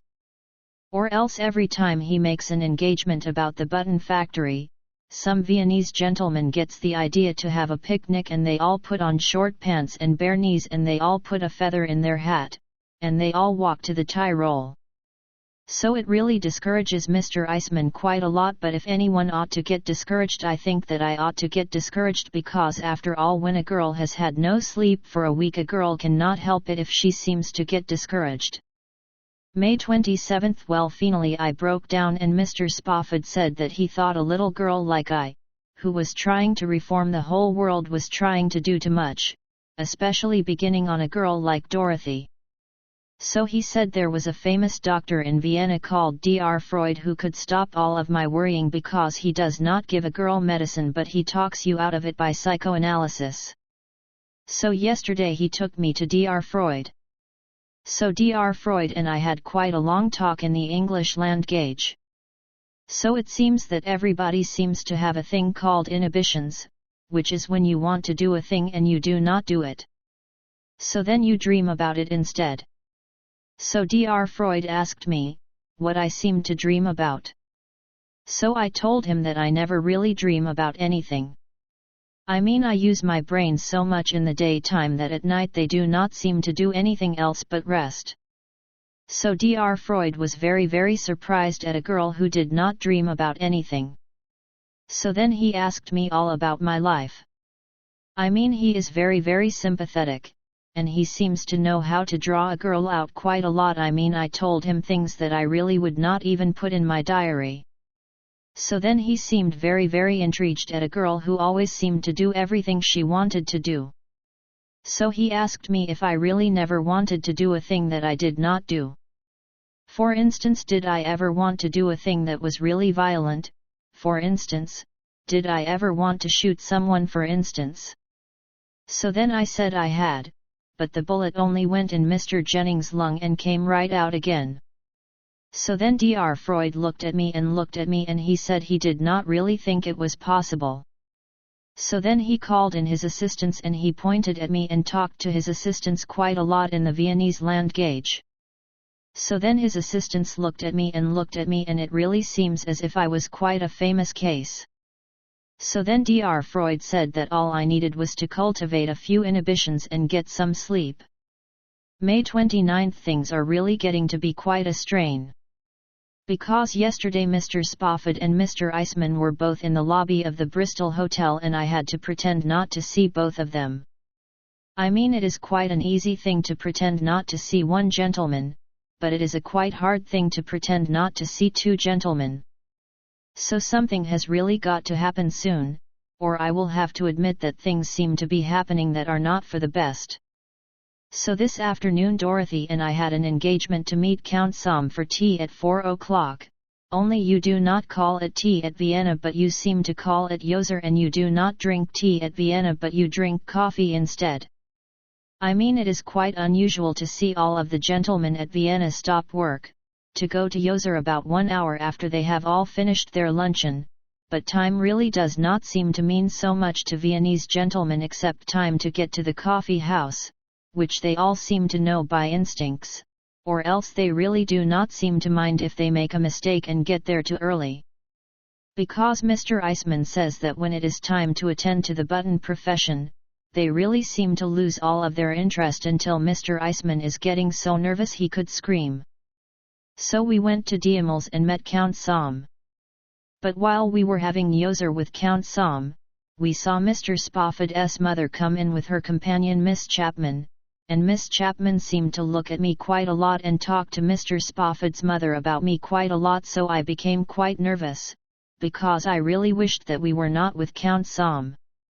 I mean, it has been quite a hard thing to make Mr. Spofford think that I am trying to reform Dorothy, but if I had to try to make him think that I was trying to reform Count Somm, he might begin to think that there is a limit to almost everything. So Mr. Spofford's mother seems to be deaf, because she seems to use an ear trumpet, and I really could not help overhearing quite a lot of words that Miss Chapman was using on me, even if it is not such good etiquette to overhear people. So Miss Chapman seemed to be telling Mr. Spofford's mother that I was a creature, and she seemed to be telling her that I was the real reason why her son seemed to be so full of nothing but neglect lately. So then Mr. Spofford's mother looked at me, even if it was not such good etiquette to look at a person. And Miss Chapman kept right on talking to Mr. Spofford's mother, and I heard her mention Willie Gwyn, and I think that Miss Chapman has been making some inquiries about me, and I really think that she has heard about the time when all of the family of Willie Gwyn had quite a long talk with me and persuaded me not to marry Willie Gwyn for 10,000. So I really wish Mr. Spofford would introduce me to his mother before she gets to be full of quite a lot of prejudice. Because one thing seems to be piling up on top of another thing, until I am almost on the verge of getting nervous, and I have not had any time yet to do what Dr. Freud said a girl ought to do. So tonight I am going to tell Mr. Eisman that I have got to go to bed early, so then I can take quite a long ride with Mr. Spofford and look at nature, and he may say something definite, because nothing makes gentlemen get so definite as looking at nature when it is moonlight. May 30th. Well, last night Mr. Spofford and I took quite a long ride in the park, but they do not call it a park in the Viennese land gauge, but they call it the Prater. So a Prater is really divine because it is just like Coney Island, but at the same time it is in the woods and it is practically full of trees, and it has quite a long road for people to take rides on in a horse and buggy. So I found out that Miss Chapman had been talking against me quite a lot, so it seems that she has been making inquiries about me, and I was really surprised to hear all of the things that Miss Chapman seemed to find out about me, except that she did not find out about Mr. Eisman educating me. So then I had to tell Mr. Spofford that I was not always so reformed as I am now, because the world was full of gentlemen who were nothing but wolves in sheep's clothes, that did nothing but take advantage of all we girls. So I really cried quite a lot. So then I told him how I was just a little girl from Little Rock when I first left Little Rock, and by that time even Mr. Spofford had tears in his eyes. So I told him how I came from a very very good family because Papa was very intellectual, and he was a very very prominent elk, and everybody always said that he was a very intellectual elk. So I told Mr. Spofford that when I left Little Rock I thought that all of the gentlemen did not want to do anything but protect we girls, and by the time I found out that they did not want to protect us so much, it was too late. So then he cried quite a lot. So then I told him how I finally got reformed by reading all about him in the newspapers, and when I saw him in the Oriental Express it really seemed to be nothing but the result of fate. So I told Mr. Spofford that I thought a girl was really more reformed if she knew what it was to be unreformed than if she was born reformed and never really knew that was the matter with her. So then Mr. Spofford reached over and he kissed me on the forehead in a way that was full of reverence, and he said I seemed to remind him quite a lot of a girl who got quite a write-up in the Bible who was called Magdalene. So then he said that he used to be a member of the choir himself. So who was he to cast the first rock at a girl like I? So we rode around in the Prater until it was quite late, and it really was divine because it was moonlight, and we talked quite a lot about morals, and all the bands in the Prater were all playing in the distance Mama Love Papa. Because Mama Love Papa has just reached Vienna and they all seem to be crazy about Mama Love Papa even if it is not so new in America. So then he took me home to the hotel. So everything always works out for the best, because this morning Mr. Spofford called up and told me he wanted me to meet his mother. So I told him I would like to have luncheon alone with his mother because we could have quite a little tete-a-tete if there was only two of us. So I told him to bring his mother to our room for luncheon because I thought that Miss Chapman could not walk into our room and spoil everything. So he brought his mother down to our sitting room, and I put on quite a simple little organdy gown that I had ripped all of the trimming off of, and I had a pair of black lace mitts that Dorothy used to wear in the Follies, and I had a pair of shoes that did not have any heels on them. So when he introduced us to each other I dropped her a courtesy because I always think it is quite quaint when a girl drops quite a lot of courtesies.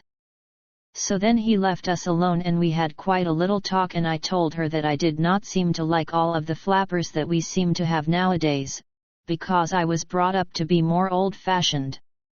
So then Mr. Spofford's mother told me that Miss Chapman said that she had heard that I was not so old-fashioned.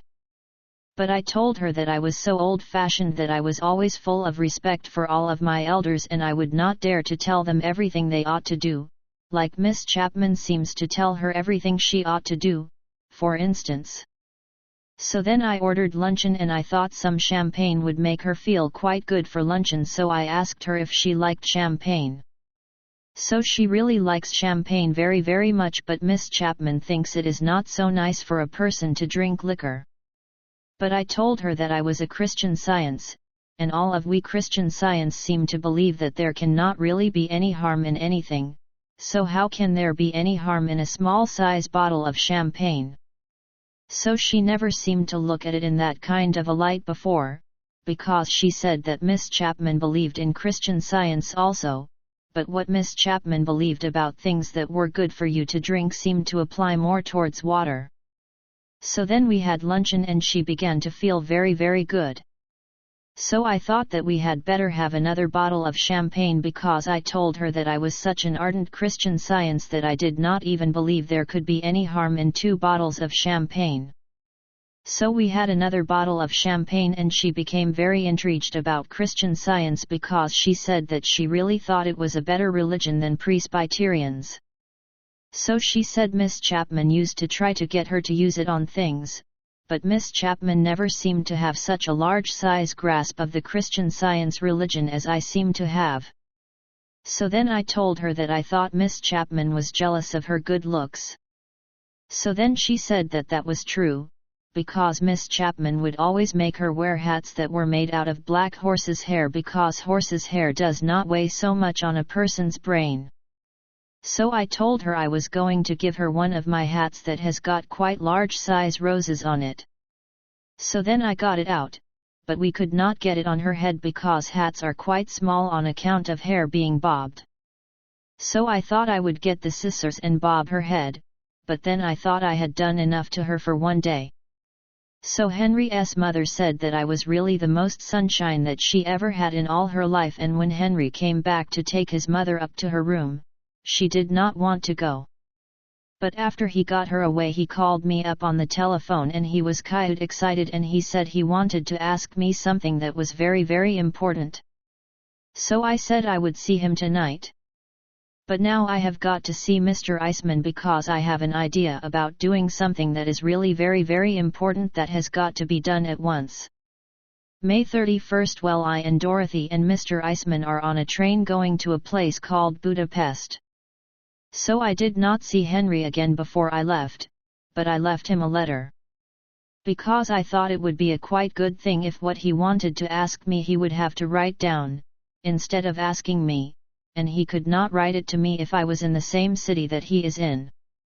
So I told him in my letter that I had to leave in 5 minutes time because I found out that Dorothy was just on the verge of getting very unreformed, and if I did not get her away, all I had done for her would really go for nothing. So I told him to write down what he had to say to me, and mail it to me at the Ritz Hotel in Budapest. Because I always seem to believe in the old adage, say it in writing. So it was really very easy to get Mr. Eisman to leave Vienna, because yesterday he went out to see the button factory, but it seems that all of the people at the button factory were not at work, but they were giving a birthday party to some saint. So it seems that every time some saint has a birthday they all stop work so they can give it a birthday party. So Mr. Eisman looked at their calendar, and found out that some saint or other was born practically every week in the year. So he has decided that America is good enough for him. So Henry will not be able to follow me to Budapest because his mother is having treatments by Dr. Freud, and she seems to be a much more difficult case than I seem to be. I mean, it is quite hard for Dr. Freud, because she cannot seem to remember which is a dream and which really happened to her. So she tells him everything, and he has to use his judgment.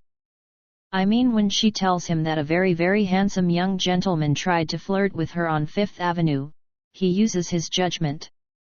So we will soon be at a Ritz hotel again, and I must say it will be delightful to find a Ritz hotel right in the central of Europe. June 1st. Well, yesterday Henry's letter came and it says in black and white that he and his mother have never met such a girl as I, and he wants me to marry him. So I took Henry's letter to the photographers and I had quite a lot of photographs taken of it, because a girl might lose Henry's letter and she would not have anything left to remember him by. But Dorothy says to hang on to Henry's letter, because she really does not think the photographs do it justice. So this afternoon I got a telegram from Henry, and the telegram says that Henry's father is very, very ill in New York and they have got to leave for New York immediately, and his heart is broken not to see me again, and to send him my answer by telegraph so that his mind will be rested while he is going back to New York. So I sent him a telegram and I accepted his proposal. So tonight I got another telegram and Henry says that he and his mother are very, very happy, and Henry's mother can hardly bear Miss Chapman anymore, and Henry says he hopes I will decide to come right back to New York and keep his mother quite a lot of company, because he thinks I can reform Dorothy more in New York anyway, where there is prohibition and nobody can get anything to drink. So now I have got to make up my mind whether I really want to marry Henry after all. Because I know too much to get married to any gentleman like Henry without thinking it all over. Because Henry is the kind of a gentleman who gets on a girl's nerves quite a lot, and when a gentleman has nothing else to do but get on a girl's nerves, there really seems to be a limit to almost everything. Because when a gentleman has a business, he has an office and he has to be there, but when a gentleman's business is only looking into other people's business, a gentleman is always on the verge of coming in and out of the house. And a girl could not really say that her time was her own. And when Henry was not in and out of the house, his mother would always be in and out of the house because she seems to think that I am so full of nothing but sunshine. So it is quite a problem, and I seem to be in quite a quandary, because it might really be better if Henry should happen to decide that he should not get married, and he should change his mind, and desert a girl, and then it would only be right if a girl should sue him for a breach of promise. But I really think, whatever happens, that Dorothy and I had better get back to New York. So I will see if Mr. Eisman will send us back. I mean, I really do not think that Mr. Eisman will mind us going back, because if he does, I will start shopping again, and that always seems to bring him to terms. But all the time I am going back to New York, I will have to try to make up my mind one way or another. Because we girls really cannot help it, if we have ideals, and sometimes my mind seems to get to running on things that are romantic, and I seem to think that maybe there is some place in the world where there is a gentleman who knows how to look and act like Count Som and who has got money besides. And when a girl's mind gets to thinking about such a romantic thing, a girl's mind really does not seem to know whether to marry Henry or not. Vi brains are really everything. June 14. Well, Dorothy and I arrived at New York yesterday because Mr. Eisman finally decided to send us home, because he said that all of his button profession would not stand the strain of educating me much more in Europe. So we separated from Mr. Eisman in Budapest because Mr. Eisman had to go to Berlin to look up all of his starving relatives in Berlin, who have done nothing but starve since the war. So he wrote me just before we sailed, and he said that he had dug up all his starving relatives and he had looked them all over, and decided not to bring them to America because there was not one of his starving relatives who could travel on a railroad ticket without paying excess fare for overweight.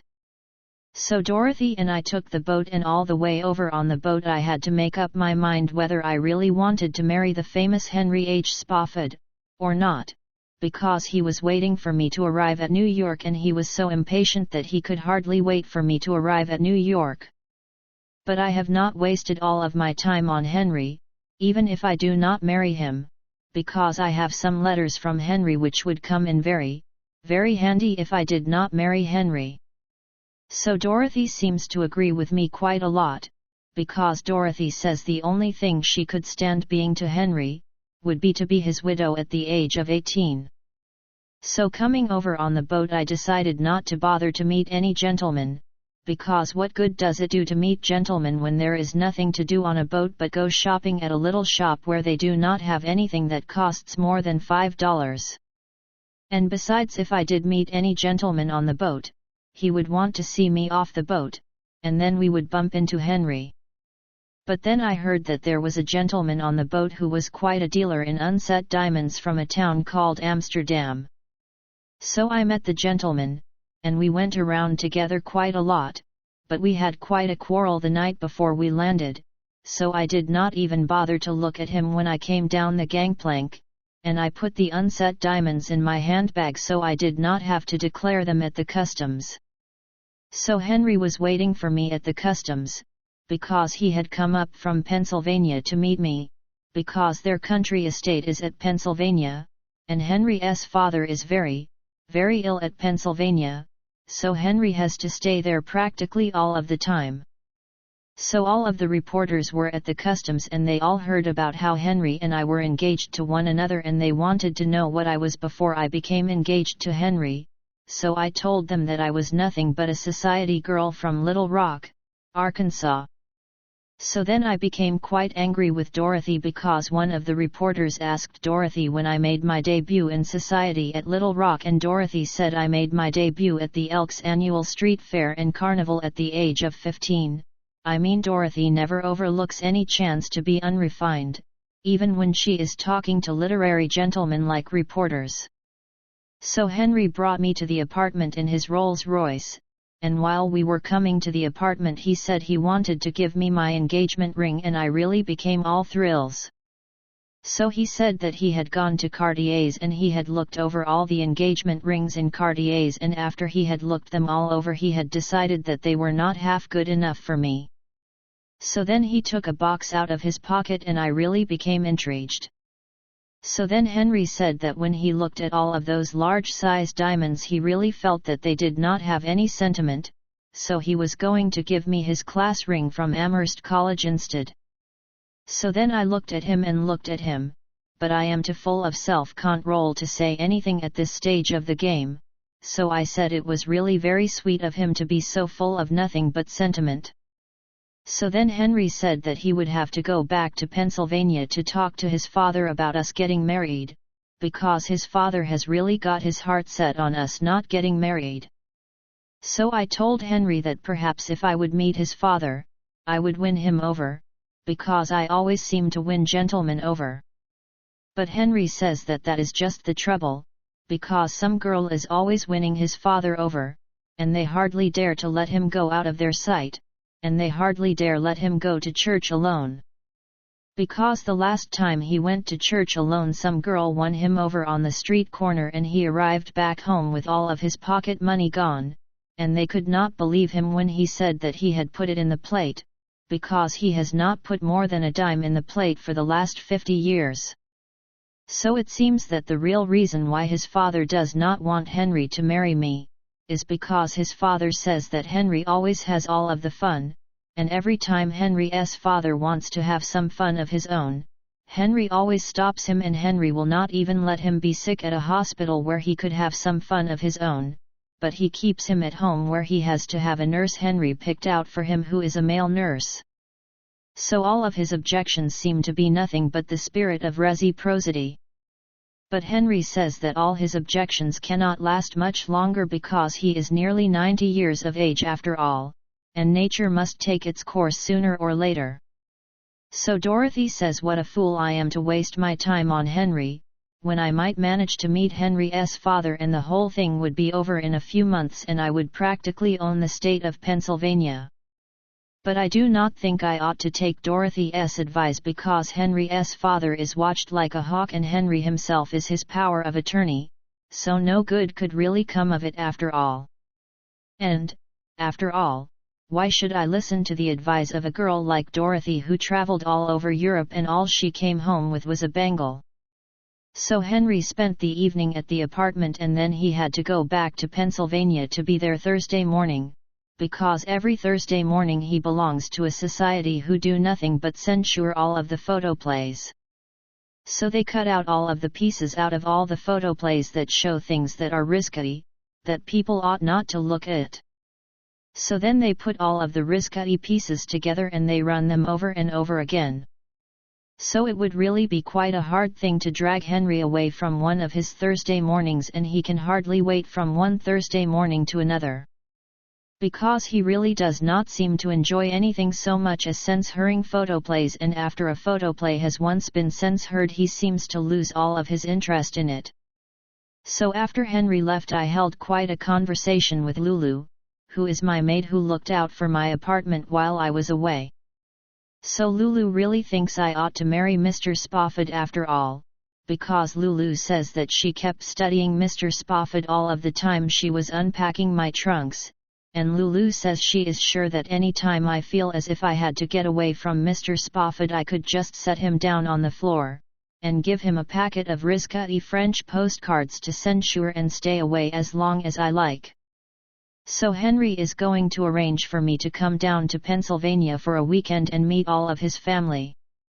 But if all of Henry's family are as full of reforms as Henry seems to be, it will be quite an ordeal even for a girl like I. June 15. Yesterday morning was quite an ordeal for a refined girl because all of the newspapers all printed the story of how Henry and I are engaged to one another, but they all seemed to leave out the part about me being a society girl except one newspaper, and that was the newspaper that quoted what Dorothy said about me being a debutante at the Elks Carnival. So I called up Dorothy at the Ritz and I told Dorothy that a girl like she ought to keep her mouth closed in the presence of reporters.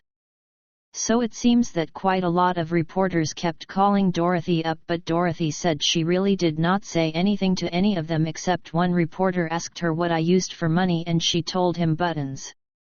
But Dorothy really should not have said such a thing, because quite a few people seem to know that Mr. Eisman is educating me and that he is known all over Chicago as Gus Eisman the Button King, so one thing might suggest another until people's minds might begin to think something. But Dorothy said that she did not say anything more about me being a debutante at Little Rock, because after all Dorothy knows that I really did not make any debut in Little Rock, because just when it was time to make my debut, my gentleman friend Mr. Jennings became shot, and after the trial was over and all of the jury had let me off, I was really much too fatigued to make any debut. So then Dorothy said, "Why don't we throw a party now and you can become a debutante now and put them all in their place, because it seems that Dorothy is dying for a party." So that is really the first sensible suggestion that Dorothy has made yet, because I think that every girl who is engaged to a gentleman who has a fine old family like Henry, had really ought to be a debutante. So I told her to come right over and we would plan my debut, but we would keep it very, very quiet and give it tomorrow night, because if Henry heard I was making my debut he would come up from Pennsylvania and he would practically spoil the party, because all Henry has to do to spoil a party is to arrive at it. So Dorothy came over and we planned my debut. So first we decided to have some engraved invitations engraved, but it always takes quite a little time to have invitations engraved, and it would really be foolish because all of the gentlemen we were going to invite to my debut were all members of the racket club, so I could just write out a notice that I was having a debut and give it to Willie Gwynn and have Willie Gwynn post it on the racket club board. So Willie Gwynn posted it on the club board and then he called me up and he told me that he had never seen so much enthusiasm since the Dempsey-Firpo fight, and he said that the whole racket club would be there in a body. So then we had to plan about what girls we would ask to my debut. Because I have not seemed to meet so many society women yet, because of course a girl does not meet society women until her debut is all over, and then all the society women all come and call on a debutante. But I know practically all of the society men, because practically all of the society men belong to the racket club, so after I have the racket club at my debut, all I have to do to take my real place in society is to meet their mothers and sisters, because I know practically all of their sweethearts now. But I always seem to think that it is delightful to have quite a lot of girls at a party, if a girl has quite a lot of gentlemen at a party, and it is quite delightful to have all the girls from the Follies, but I really could not invite them because, after all, they are not in my set. So then I thought it all over and I thought that even if it was not etiquette to invite them to a party, it really would be etiquette to hire them to come to a party and be entertainers, and after they were entertainers they could mix into the party and it really would not be a social error. So then the telephone rang and Dorothy answered it, and it seems that it was Joe Sanguinetti, who is almost the official bootlegger for the whole racket club, and Joe said he had heard about my debut and if he could come to my debut and bring his club, which is the Silver Spray Social Club of Brooklyn, he would supply all of the liquor and he would guarantee to practically run the rum fleet up to the front door. So Dorothy told him he could come, and she hung up the telephone before she told me his proposition, and I became quite angry with Dorothy because, after all, the Silver Spray Social Club is not even mentioned in the social register and it has no place at a girl's debut. But Dorothy said by the time the party got into swing, anyone would have to be a genius if he could tell whether he belonged to the Racket Club, the Silver Spray Social Club, or the Knights of Pythias. But I really was almost sorry that I asked Dorothy to help plan my debut, except that Dorothy is very good to have at a party if the police come in, because Dorothy always knows how to manage the police, and I never knew a policeman yet who did not finish up by being madly in love with Dorothy. So then Dorothy called up all of the reporters on all of the newspapers and invited them all to my debut, so they could see it with their own eyes. So Dorothy says that she is going to see to it that my debut lands on the front page of all of the newspapers, if we have to commit a murder to do it. June 19th. Well, it has been 3 days since my debut party started, but I finally got tired and left the party last night and went to bed because I always seem to lose all of my interest in a party after a few days, but Dorothy never loses her interest in a party, and when I woke up this morning Dorothy was just saying goodbye to some of the guests. I mean, Dorothy seems to have quite a lot of vitality, because the last guests of the party were guests we picked up when the party went to take a swim at Long Beach the day before yesterday, and they were practically fresh, but Dorothy had gone clear through the party from beginning to end without even stopping to go to a Turkish bath as most of the gentlemen had to do. So my debut has really been very novel, because quite a lot of the guests who finished up at my debut were not the same guests that started out at it. And it is really quite novel for a girl to have so many different kinds of gentlemen at her debut. So it has really been a very great success because all of the newspapers have quite a lot of write-ups about my debut, and I really felt quite proud when I saw the front page of the Daily Views and it said in large size headlines, "Lorelei's debut a wow." And Zitz Weekly came right out and said that if this party marks my entrance into society, they only hope that they can live to see what I will spring once I have overcome my debutante reserve and taken my place in the world.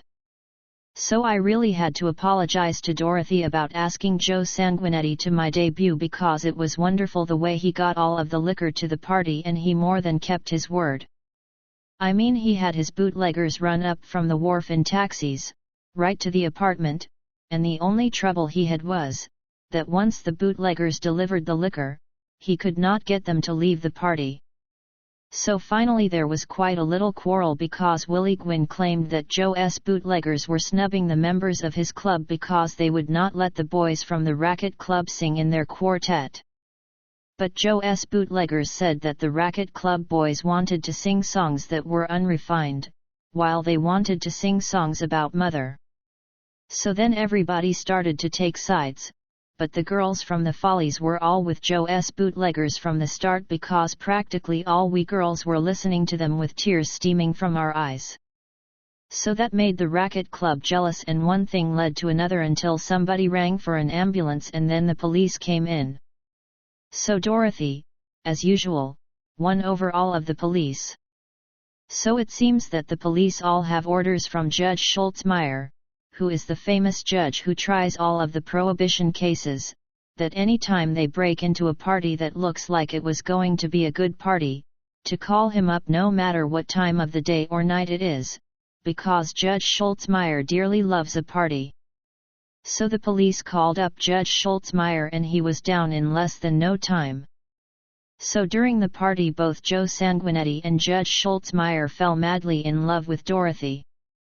So Joe and the judge had quite a little quarrel, and the judge told Joe that if his stuff was fit to drink he would set the law after him and confiscate it, but his stuff was not worth the while of any gentleman to confiscate who had any respect for his stomach, and he would not lower himself to confiscate it. So along about 9 o'clock in the morning Judge Schultzmeyer had to leave the party and go to court to try all of the criminals who break all of the laws, so he had to leave Dorothy and Joe together and he was very very angry. And I really felt quite sorry for any person who went up before Judge Schultzmeyer that morning, because he gave everybody 90 days and was back at the party by 12 o'clock. So then he stuck to the party until we were all going down to Long Beach to take a swim day before yesterday when he seemed to become unconscious, so we dropped him off at a sanatorium in Garden City. So my debut party was really the greatest success of the social season, because the second night of my debut party was the night when Willie Gwynn's sister was having a dance at the Gwynn estate on Long Island, and Willie Gwynn said that all of the eligible gentlemen in New York were conspicuous by their absence at his sister's party, because they were all at my party. So it seems as if I am really going to be quite a famous hostess if I can just bring my mind to the point of being Mrs. Henry Spofford Jr. Well, Henry called up this morning and Henry said he had finally got his father's mind so that he thought it was safe for me to meet him and he was coming up to get me this afternoon so that I can meet his family and see his famous old historical home at Pennsylvania. So then he asked about my debut party, which some of the Philadelphia papers seemed to mention. But I told him that my debut was really not so much planned, as it was spontaneous, and I did not have the heart to call him up at a moment's notice and take him away from his father at such a time for reasons which were nothing but social. So now I am getting ready to visit Henry's family and I feel as if my whole future depends on it. Because if I cannot stand Henry's family any more than I can stand Henry, the whole thing will probably come to an end in the law court.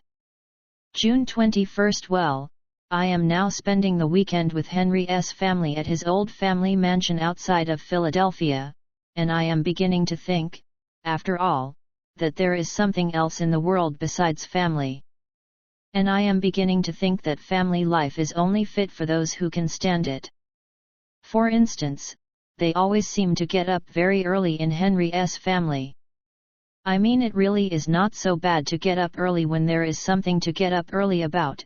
But when a girl gets up early and there is nothing to get up early about, it really begins to seem as if there was no sense to it. So yesterday we all got up early and that was when I met all of Henry's family, because Henry and I motored down to Pennsylvania and everybody was in bed when we arrived because it was after 9 o'clock. So in the morning Henry's mother came to my room to get me up in time for breakfast because Henry's mother is very very fond of me. And she always wants to copy all of my gowns and she always loves to look through all of my things to see what I have got. So she found a box of liqueur candies that are full of liqueurs and she was really very delighted. So I finally got dressed and she threw the empty box away and I helped her downstairs to the dining room. So Henry was waiting in the dining room with his sister and that was when I met his sister. So it seems that Henry's sister has never been the same since the war, because she never had on a man's collar and a necktie until she drove an ambulance in the war, and now they cannot get her to take them off. Because ever since the armistice Henry's sister seems to have the idea that regular women's clothes are effeminate. So Henry's sister seems to think of nothing but either horses or automobiles, and when she is not in a garage the only other place she is happy in is a stable. I mean, she really pays very little attention to all of her family and she seems to pay less attention to Henry than anybody else because she seems to have the idea that Henry's brains are not so virile. So then we all waited for Henry's father to come in so that he could read the Bible out loud before breakfast. So then something happened that really was a miracle. Because it seems that Henry's father has practically lived in a wheelchair for months and months and his male nurse has to wheel him everywhere. So his male nurse wheeled him into the dining room in his wheelchair and then Henry said, "Father, this is going to be your little daughter-in-law," and Henry's father took one good look at me and got right out of his wheelchair and walked. So then everybody was very very surprised. But Henry was not so surprised because Henry knows his father like a book. So then they all tried to calm his father down, and his father tried to read out of the Bible, but he could hardly keep his mind on the Bible, and he could hardly eat a bite, because when a gentleman is as feeble as Henry's father is, he cannot keep one eye on a girl and the other eye on his cereal and cream without coming to grief. So Henry finally became quite discouraged, and he told his father he would have to get back to his room or he would have a relapse. So then the male nurse wheeled him back to his room, and it really was pathetic because he cried like a baby. So I got to thinking over what Dorothy advised me about Henry's father, and I really got to thinking that if Henry's father could only get away from everybody and have some time of his own, Dorothy's advice might not be so bad after all. So after breakfast we all got ready to go to church, but Henry's sister does not go to church because Henry's sister always likes to spend every Sunday in the garage taking their Ford farm truck apart and putting it back together again, and Henry says that what the war did to a girl like his sister is really worse than the war itself. So then Henry and his mother and I all went to church.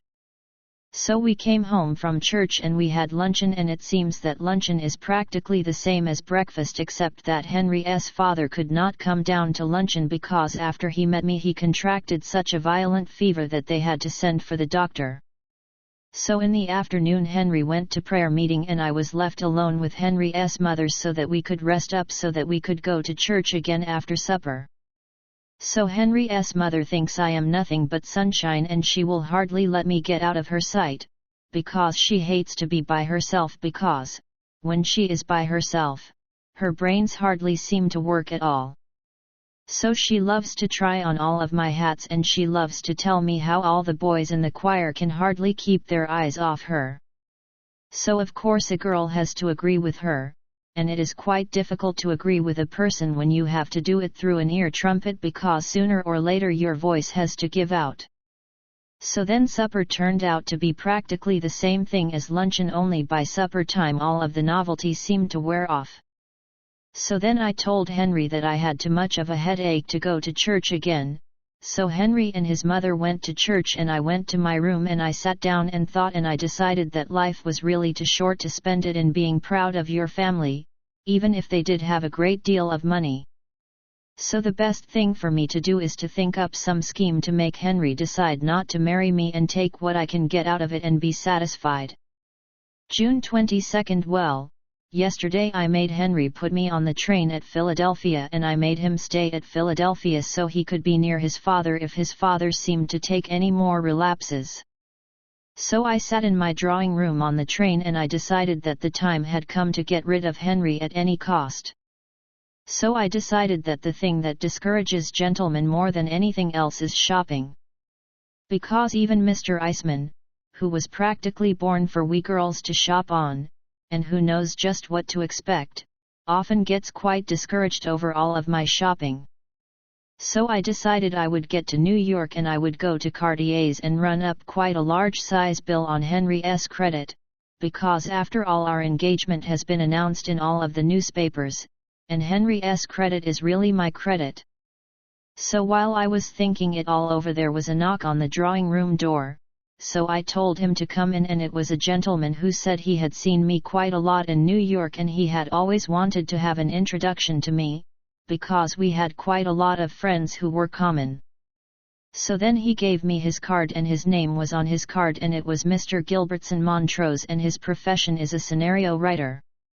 So then I asked him to sit down and we held a literary conversation.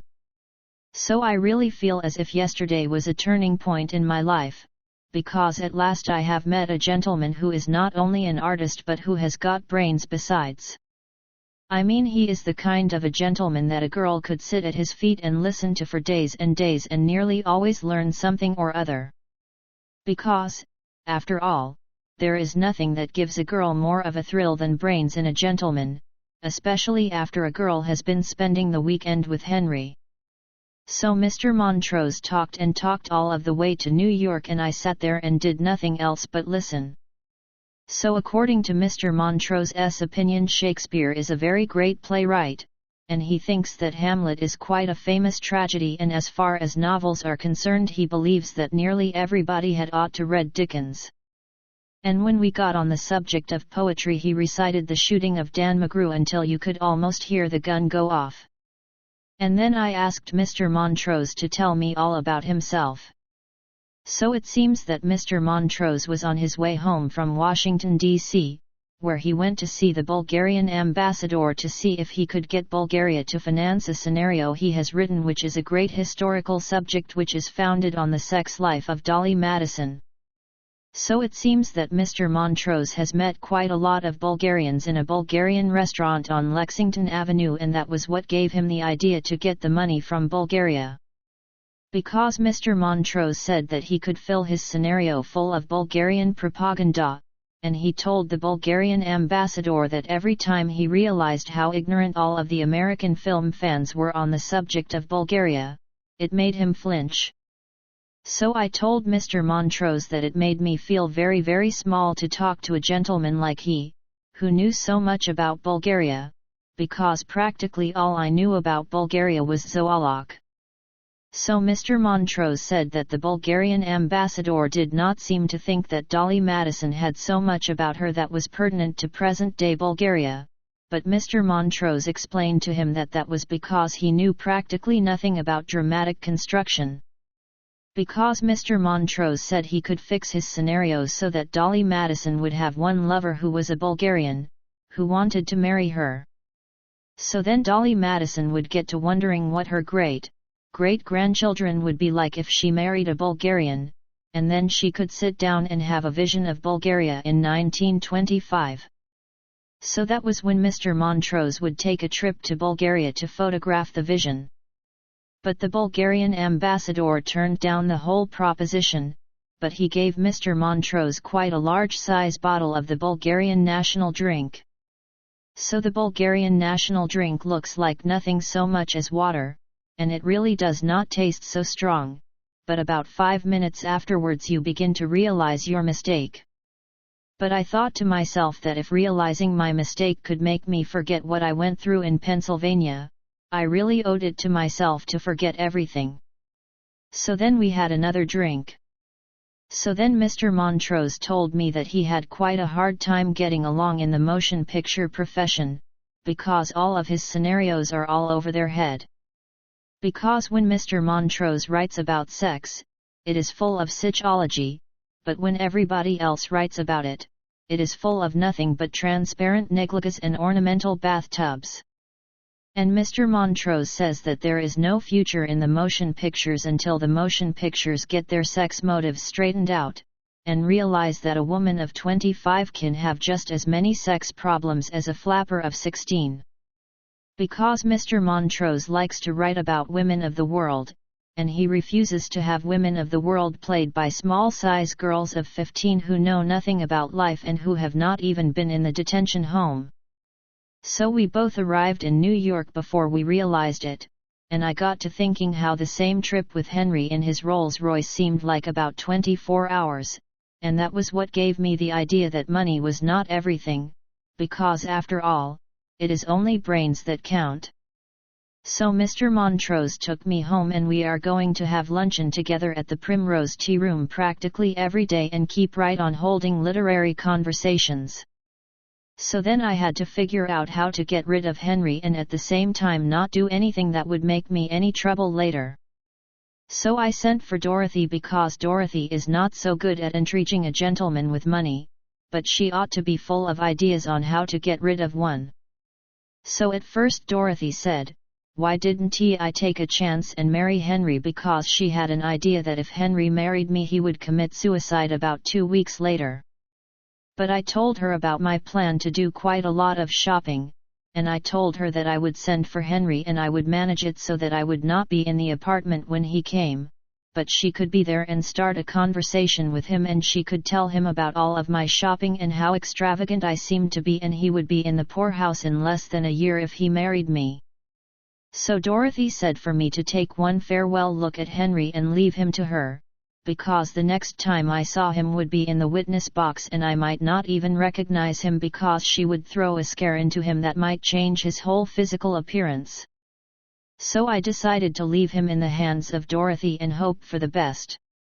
July 10th. Well, Last month was really almost a diary in itself, and I have to begin to realize that I am one of the kind of girls that things happen to. And I have to admit, after all, that life is really wonderful. Because so much has happened in the last few weeks that it almost makes a girl's brains whirl. I mean, in the first place I went shopping at Cartier's and bought quite a delightful square-cut emerald and quite a long rope of pearls on Henry's credit. So then I called up Henry on the long-distance telephone and told him that I wanted to see him quite a lot, so he was very very pleased and he said that he would come right up to New York. So then I told Dorothy to come to the apartment and be there when Henry came, and to show Henry what I bought on his credit, and to tell him how extravagant I seem to be, and how I seem to keep on getting worse. So I told Dorothy to go as far as she liked, so long as she did not insinuate anything against my character, because the more spotless my character seems to be, the better things might turn out later. So Henry was due at the apartment about 1:20, so I had Lulu get some luncheon for he and Dorothy, and I told Dorothy to tell him that I had gone out to look at the Russian crown jewels that some Russian Grand Duchess or other had for sale at the Ritz. So then I went to the Primrose Tea Room to have luncheon with Mr. Montrose because Mr. Montrose loves to tell me of all his plans, and he says that I seem to remind him quite a lot of a girl called Madame Riekemeyer who all the intellectual gentlemen used to tell all of their plans to, even when there was a French Revolution going on all around them. So Mr. Montrose and I had a delicious luncheon, except that I never seem to notice what I am eating when I am with Mr. Montrose because when Mr. Montrose talks a girl wants to do nothing but listen. But all of the time I was listening, I was thinking about Dorothy and I was worrying for fear Dorothy would go too far, and tell Henry something that would not be so good for me afterwards. So finally even Mr. Montrose seemed to notice it, and he said, "What's the matter, little woman? A penny for your thoughts." So then I told him everything. So he seemed to think quite a lot, and finally he said to me, "It is really too bad that you feel as if the social life of Mr. Spofford bored you, because Mr. Spofford would be ideal to finance my scenario." So then Mr. Montrose said that he had been thinking from the very first how ideal I would be to play Dolly Madison. So that started me thinking, and I told Mr. Montrose that I expected to have quite a large size amount of money later on, and I would finance it myself. But Mr. Montrose said that would be too late, because all of the motion picture corporations were after it now, and it would be snapped up almost immediately. So then I became almost in a panic, because I suddenly decided that if I married Henry and worked in the motion pictures at the same time, society life with Henry would not really be so bad. Because if a girl was so busy as all that, it really would not seem to matter so much if she had to stand Henry when she was not busy. But then I realized what Dorothy was up to, and I told Mr. Montrose that I was almost afraid it was too late. So I hurried to the telephone and I called up Dorothy at the apartment and I asked her what she had said to Henry. So Dorothy said that she showed him the square-cut emerald and told him that I bought it as a knick-knack to go with a green dress, but I had got a spot on the dress, so I was going to give them both to Lulu. So she said she showed him the pearls and she said that after I had bought them, I was sorry I did not get pink ones because white ones were so common, so I was going to have Lulu unstring them and sew them on a negliga. So then she told him she was rather sorry I meant to buy the Russian crown jewels because she had a feeling they were unlucky, but that I had said to her, that if I found out they were, I could toss them over my left shoulder into the Hudson River some night when there was a new moon, and it would take away the curse. So then she said that Henry began to get restless. So then she told him she was very glad I was going to get married at last because I had had such bad luck, that every time I became engaged something seemed to happen to my fiancé. So Henry asked her what, for instance. So Dorothy said a couple were in the insane asylum, one had shot himself for debt, and the county farm was taking care of the remainder. So Henry asked her how they got that way. So Dorothy told him it was nothing but my extravagance, and she told him that she was surprised that he had never heard about it, because all I had to do was to take luncheon at the Ritz with some prominent broker and the next day the bottom would drop out of the market. And she told him that she did not want to insinuate anything, but that I had dined with a very, very prominent German the day before German marks started to collapse. So I became almost frantic and I told Dorothy to hold Henry at the apartment until I could get up there and explain. So I held the telephone while Dorothy went to see if Henry would wait. So Dorothy came back in a minute and she said that the parlor was empty, but that if I would hurry down to Broadway no doubt I would see a cloud of dust heading towards the Pennsylvania station, and that would be Henry. So then I went back to Mr. Montrose, and I told him that I must catch Henry at the Pennsylvania station at any cost. And if anyone were to say that we left the Primrose Tea Room in a hurry, they would be putting it quite mildly. So we got to the Pennsylvania station and I just had time to get on board the train to Philadelphia and I left Mr. Montrose standing at the train biting his fingernails in all of his anxiety. But I called out to him to go to his hotel and I would telephone the result as soon as the train arrived. So then I went through the train, and there was Henry with a look on his face which I shall never forget. So when he saw me he really seemed to shrink to his natural size. So I sat down beside him and I told him that I was really ashamed of how he acted, and if his love for me could not stand a little test that I and Dorothy had thought up, more in the spirit of fun than anything else, I never wanted to speak to such a gentleman again. And I told him that if he could not tell the difference between a real square-cut emerald and one from the 10-cent store, that he had ought to be ashamed of himself. And I told him that if he thought that every string of white beads were pearls, it was no wonder he could make such a mistake in judging the character of a girl. So then I began to cry because of all of Henry's lack of faith. So then he tried to cheer me up but I was too hurt to even give him a decent word until we were past Newark. But by the time we were past Newark, Henry was crying himself, and it always makes me feel so tender-hearted to listen to a gentleman cry that I finally forgave him. So, of course, as soon as I got home I had to take them back to Cartier's. So then I explained to Henry how I wanted our life to mean something and I wanted to make the world a better place than it seemed to have been yet. And I told him that he knew so much about the film profession on account of censoring all of the films that I thought he had ought to go into the film profession. Because I told him that a gentleman like he really owed it to the world to make pure films so that he could be an example to all of the other film corporations and show the world what pure films were like. So Henry became very, very intrigued because he had never thought of the film profession before.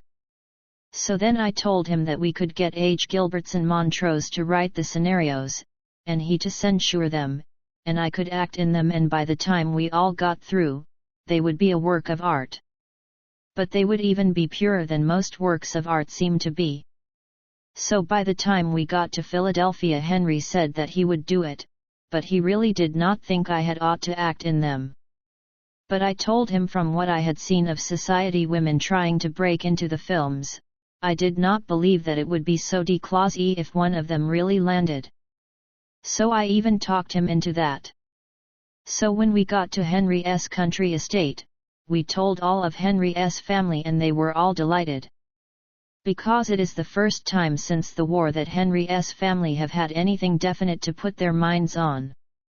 I mean Henry's sister really jumped at the idea because she said she would take charge of the studio trucks and keep them at a bedrock figure. So I even promised Henry's mother that she could act in the films. I mean I even believe that we could put in a close-up of her from time to time, because after all, nearly every photoplay has to have some comedy relief. And I promised Henry's father that we would wheel him through the studio and let him look at all of the actresses and he nearly had another relapse. So then I called up Mr. Montrose and made an appointment with him to meet Henry and talk it all over, and Mr. Montrose said, "Bless you, little woman. So I am almost beginning to believe it, when everybody says I am nothing but sunshine because everybody I come into contact with always seems to become happy. I mean with the exception of Mr. Eisman. Because when I got back to New York, I opened all of his cablegrams and I realized that he was due to arrive on the Aquitania the very next day. So I met him at the Aquitania and I took him to luncheon at the Ritz and I told him all about everything. So then he became very, very depressed because he said that just as soon as he had got me all educated, I had to go off and get married. But I told him that he really ought to be very proud of me, because in the future, when he would see me at luncheon at the Ritz as the wife of the famous Henry H. Spofford, I would always bow to him, if I saw him, and he could point me out to all of his friends and tell them that it was he, Gus Eisman himself, who educated me up to my station. So that cheered Mr. Eisman up a lot, and I really do not care what he says to his friends, because, after all, his friends are not in my set, and whatever he says to them will not get around in my circle. So after our luncheon was all over, I really think that, even if Mr. Eisman was not so happy, he could not help having a sort of a feeling of relief, especially when he thinks of all my shopping. So after that came my wedding, and all of the society people in New York and Philadelphia came to my wedding, and they were all so sweet to me, because practically every one of them has written a scenario. And everybody says my wedding was very, very beautiful. I mean, even Dorothy said it was very beautiful, only Dorothy said she had to concentrate her mind on the massacre of the Armenians to keep herself from laughing right out loud in everybody's face. But that only shows that not even matrimony is sacred to a girl like Dorothy. And after the wedding was over, I overheard Dorothy talking to Mr. Montrose, and she was telling Mr. Montrose that she thought that I would be great in the movies if he would write me a part that only had 3 expressions: joy, sorrow, and indigestion. So I do not really believe that Dorothy is such a true friend after all. So Henry and I did not go on any honeymoon because I told Henry that it really would be selfish for us to go off alone together, when all of our activities seemed to need us so much. Because, after all, I have to spend quite a lot of time with Mr. Montrose going over the scenario together, because Mr. Montrose says I am full of nothing so much as ideas. So, in order to give Henry something to do while Mr. Montrose and I are working on the scenario, I got Henry to organize a welfare league among all of the extra girls and get them to tell him all of their problems so he can give them all of his spiritual aid. And it has really been a very, very great success, because there is not much work going on at the other studios at present, so all of the extra girls have nothing better to do, and they all know that Henry will not give them a job at our studio unless they belong. So the worse they tell Henry they have been before they met him, the better he likes it. And Dorothy says that she was at the studio yesterday, and she says that if the scenarios those extra girls have written around themselves to tell Henry could only be screened and gotten past the censors, the movies would move right up out of their infancy. So Henry says that I have opened up a whole new world for him, and he has never been so happy in his life. And it really seems as if everyone I know has never been so happy in their lives. Because I make Henry let his father come to the studio every day, because, after all, every studio has to have somebody who seems to be a pest, and in our case it might just as well be Henry's father. So I have given orders to all of the electricians not to drop any lights on him, but to let him have a good time, because, after all, it is the first one he has had. And as far as Henry's mother is concerned, she is having her hair bobbed and her face lifted and getting ready to play Carmen, because she saw a girl called Madame Kev play it when she was on her honeymoon, and she has always really felt that she could do it better. So I do not discourage her, but I let her go ahead and enjoy herself. But I am not going to bother to speak to the electricians about Henry's mother. And Henry's sister has never been so happy since the Battle of Verdun, because she has 6 trucks and 15 horses to look after, and she says that the motion picture profession is the nearest thing to war that she has struck since the armistice. And even Dorothy is very happy because Dorothy says that she has had more laughs this month than Eddie Cantor gets in a year. But when it comes to Mr. Montrose, I really believe that he is happier than anybody else, because of all of the understanding and sympathy he seems to get out of me.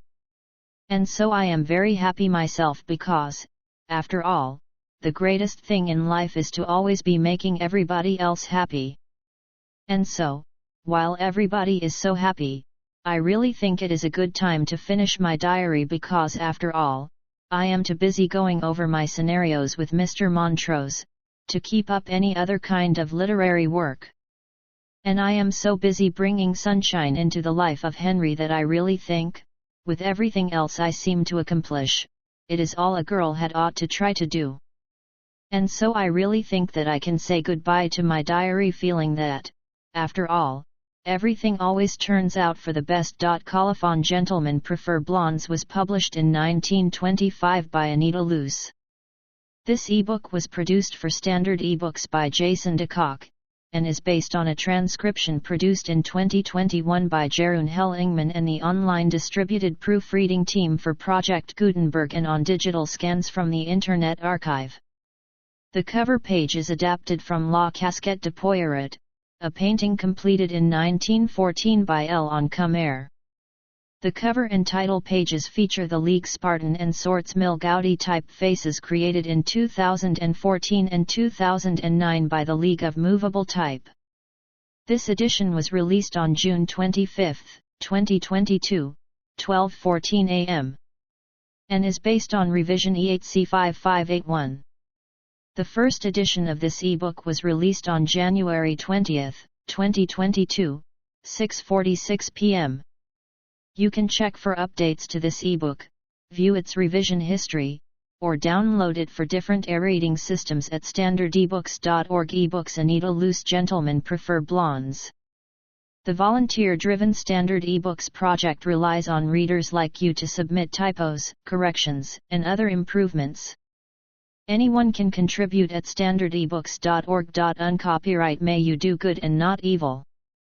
May you find forgiveness for yourself and forgive others. May you share freely, never taking more than you give. Copyright pages exist to tell you can do something.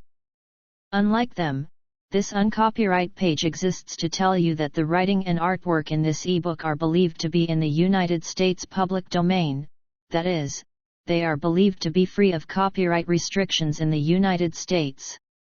The United States public domain represents our collective cultural heritage, and items in it are free for anyone in the United States to do almost anything at all with, without having to get permission. Copyright laws are different all over the world, and the source text or artwork in this ebook may still be copyrighted in other countries. If you are not located in the United States, you must check your local laws before using this ebook. Standard eBooks makes no representations regarding the copyright status of the source text or artwork in this ebook in any country other than the United States.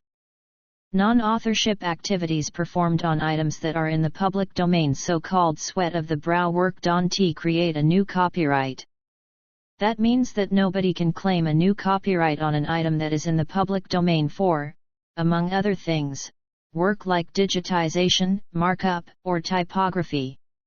Regardless, the contributors to this ebook release their contributions under the terms in the CC 01.0 Universal Public Domain Dedication, thus dedicating to the worldwide public domain all of the work they've done on this ebook, including but not limited to metadata, the title page, imprint, colophon, this uncopyright, and any changes or enhancements to, or markup on, the original text and artwork.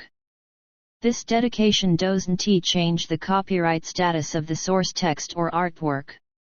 We make this dedication in the interest of enriching our global cultural heritage, to promote free and libre culture around the world, and to give back to the unrestricted culture that has given all of us so much.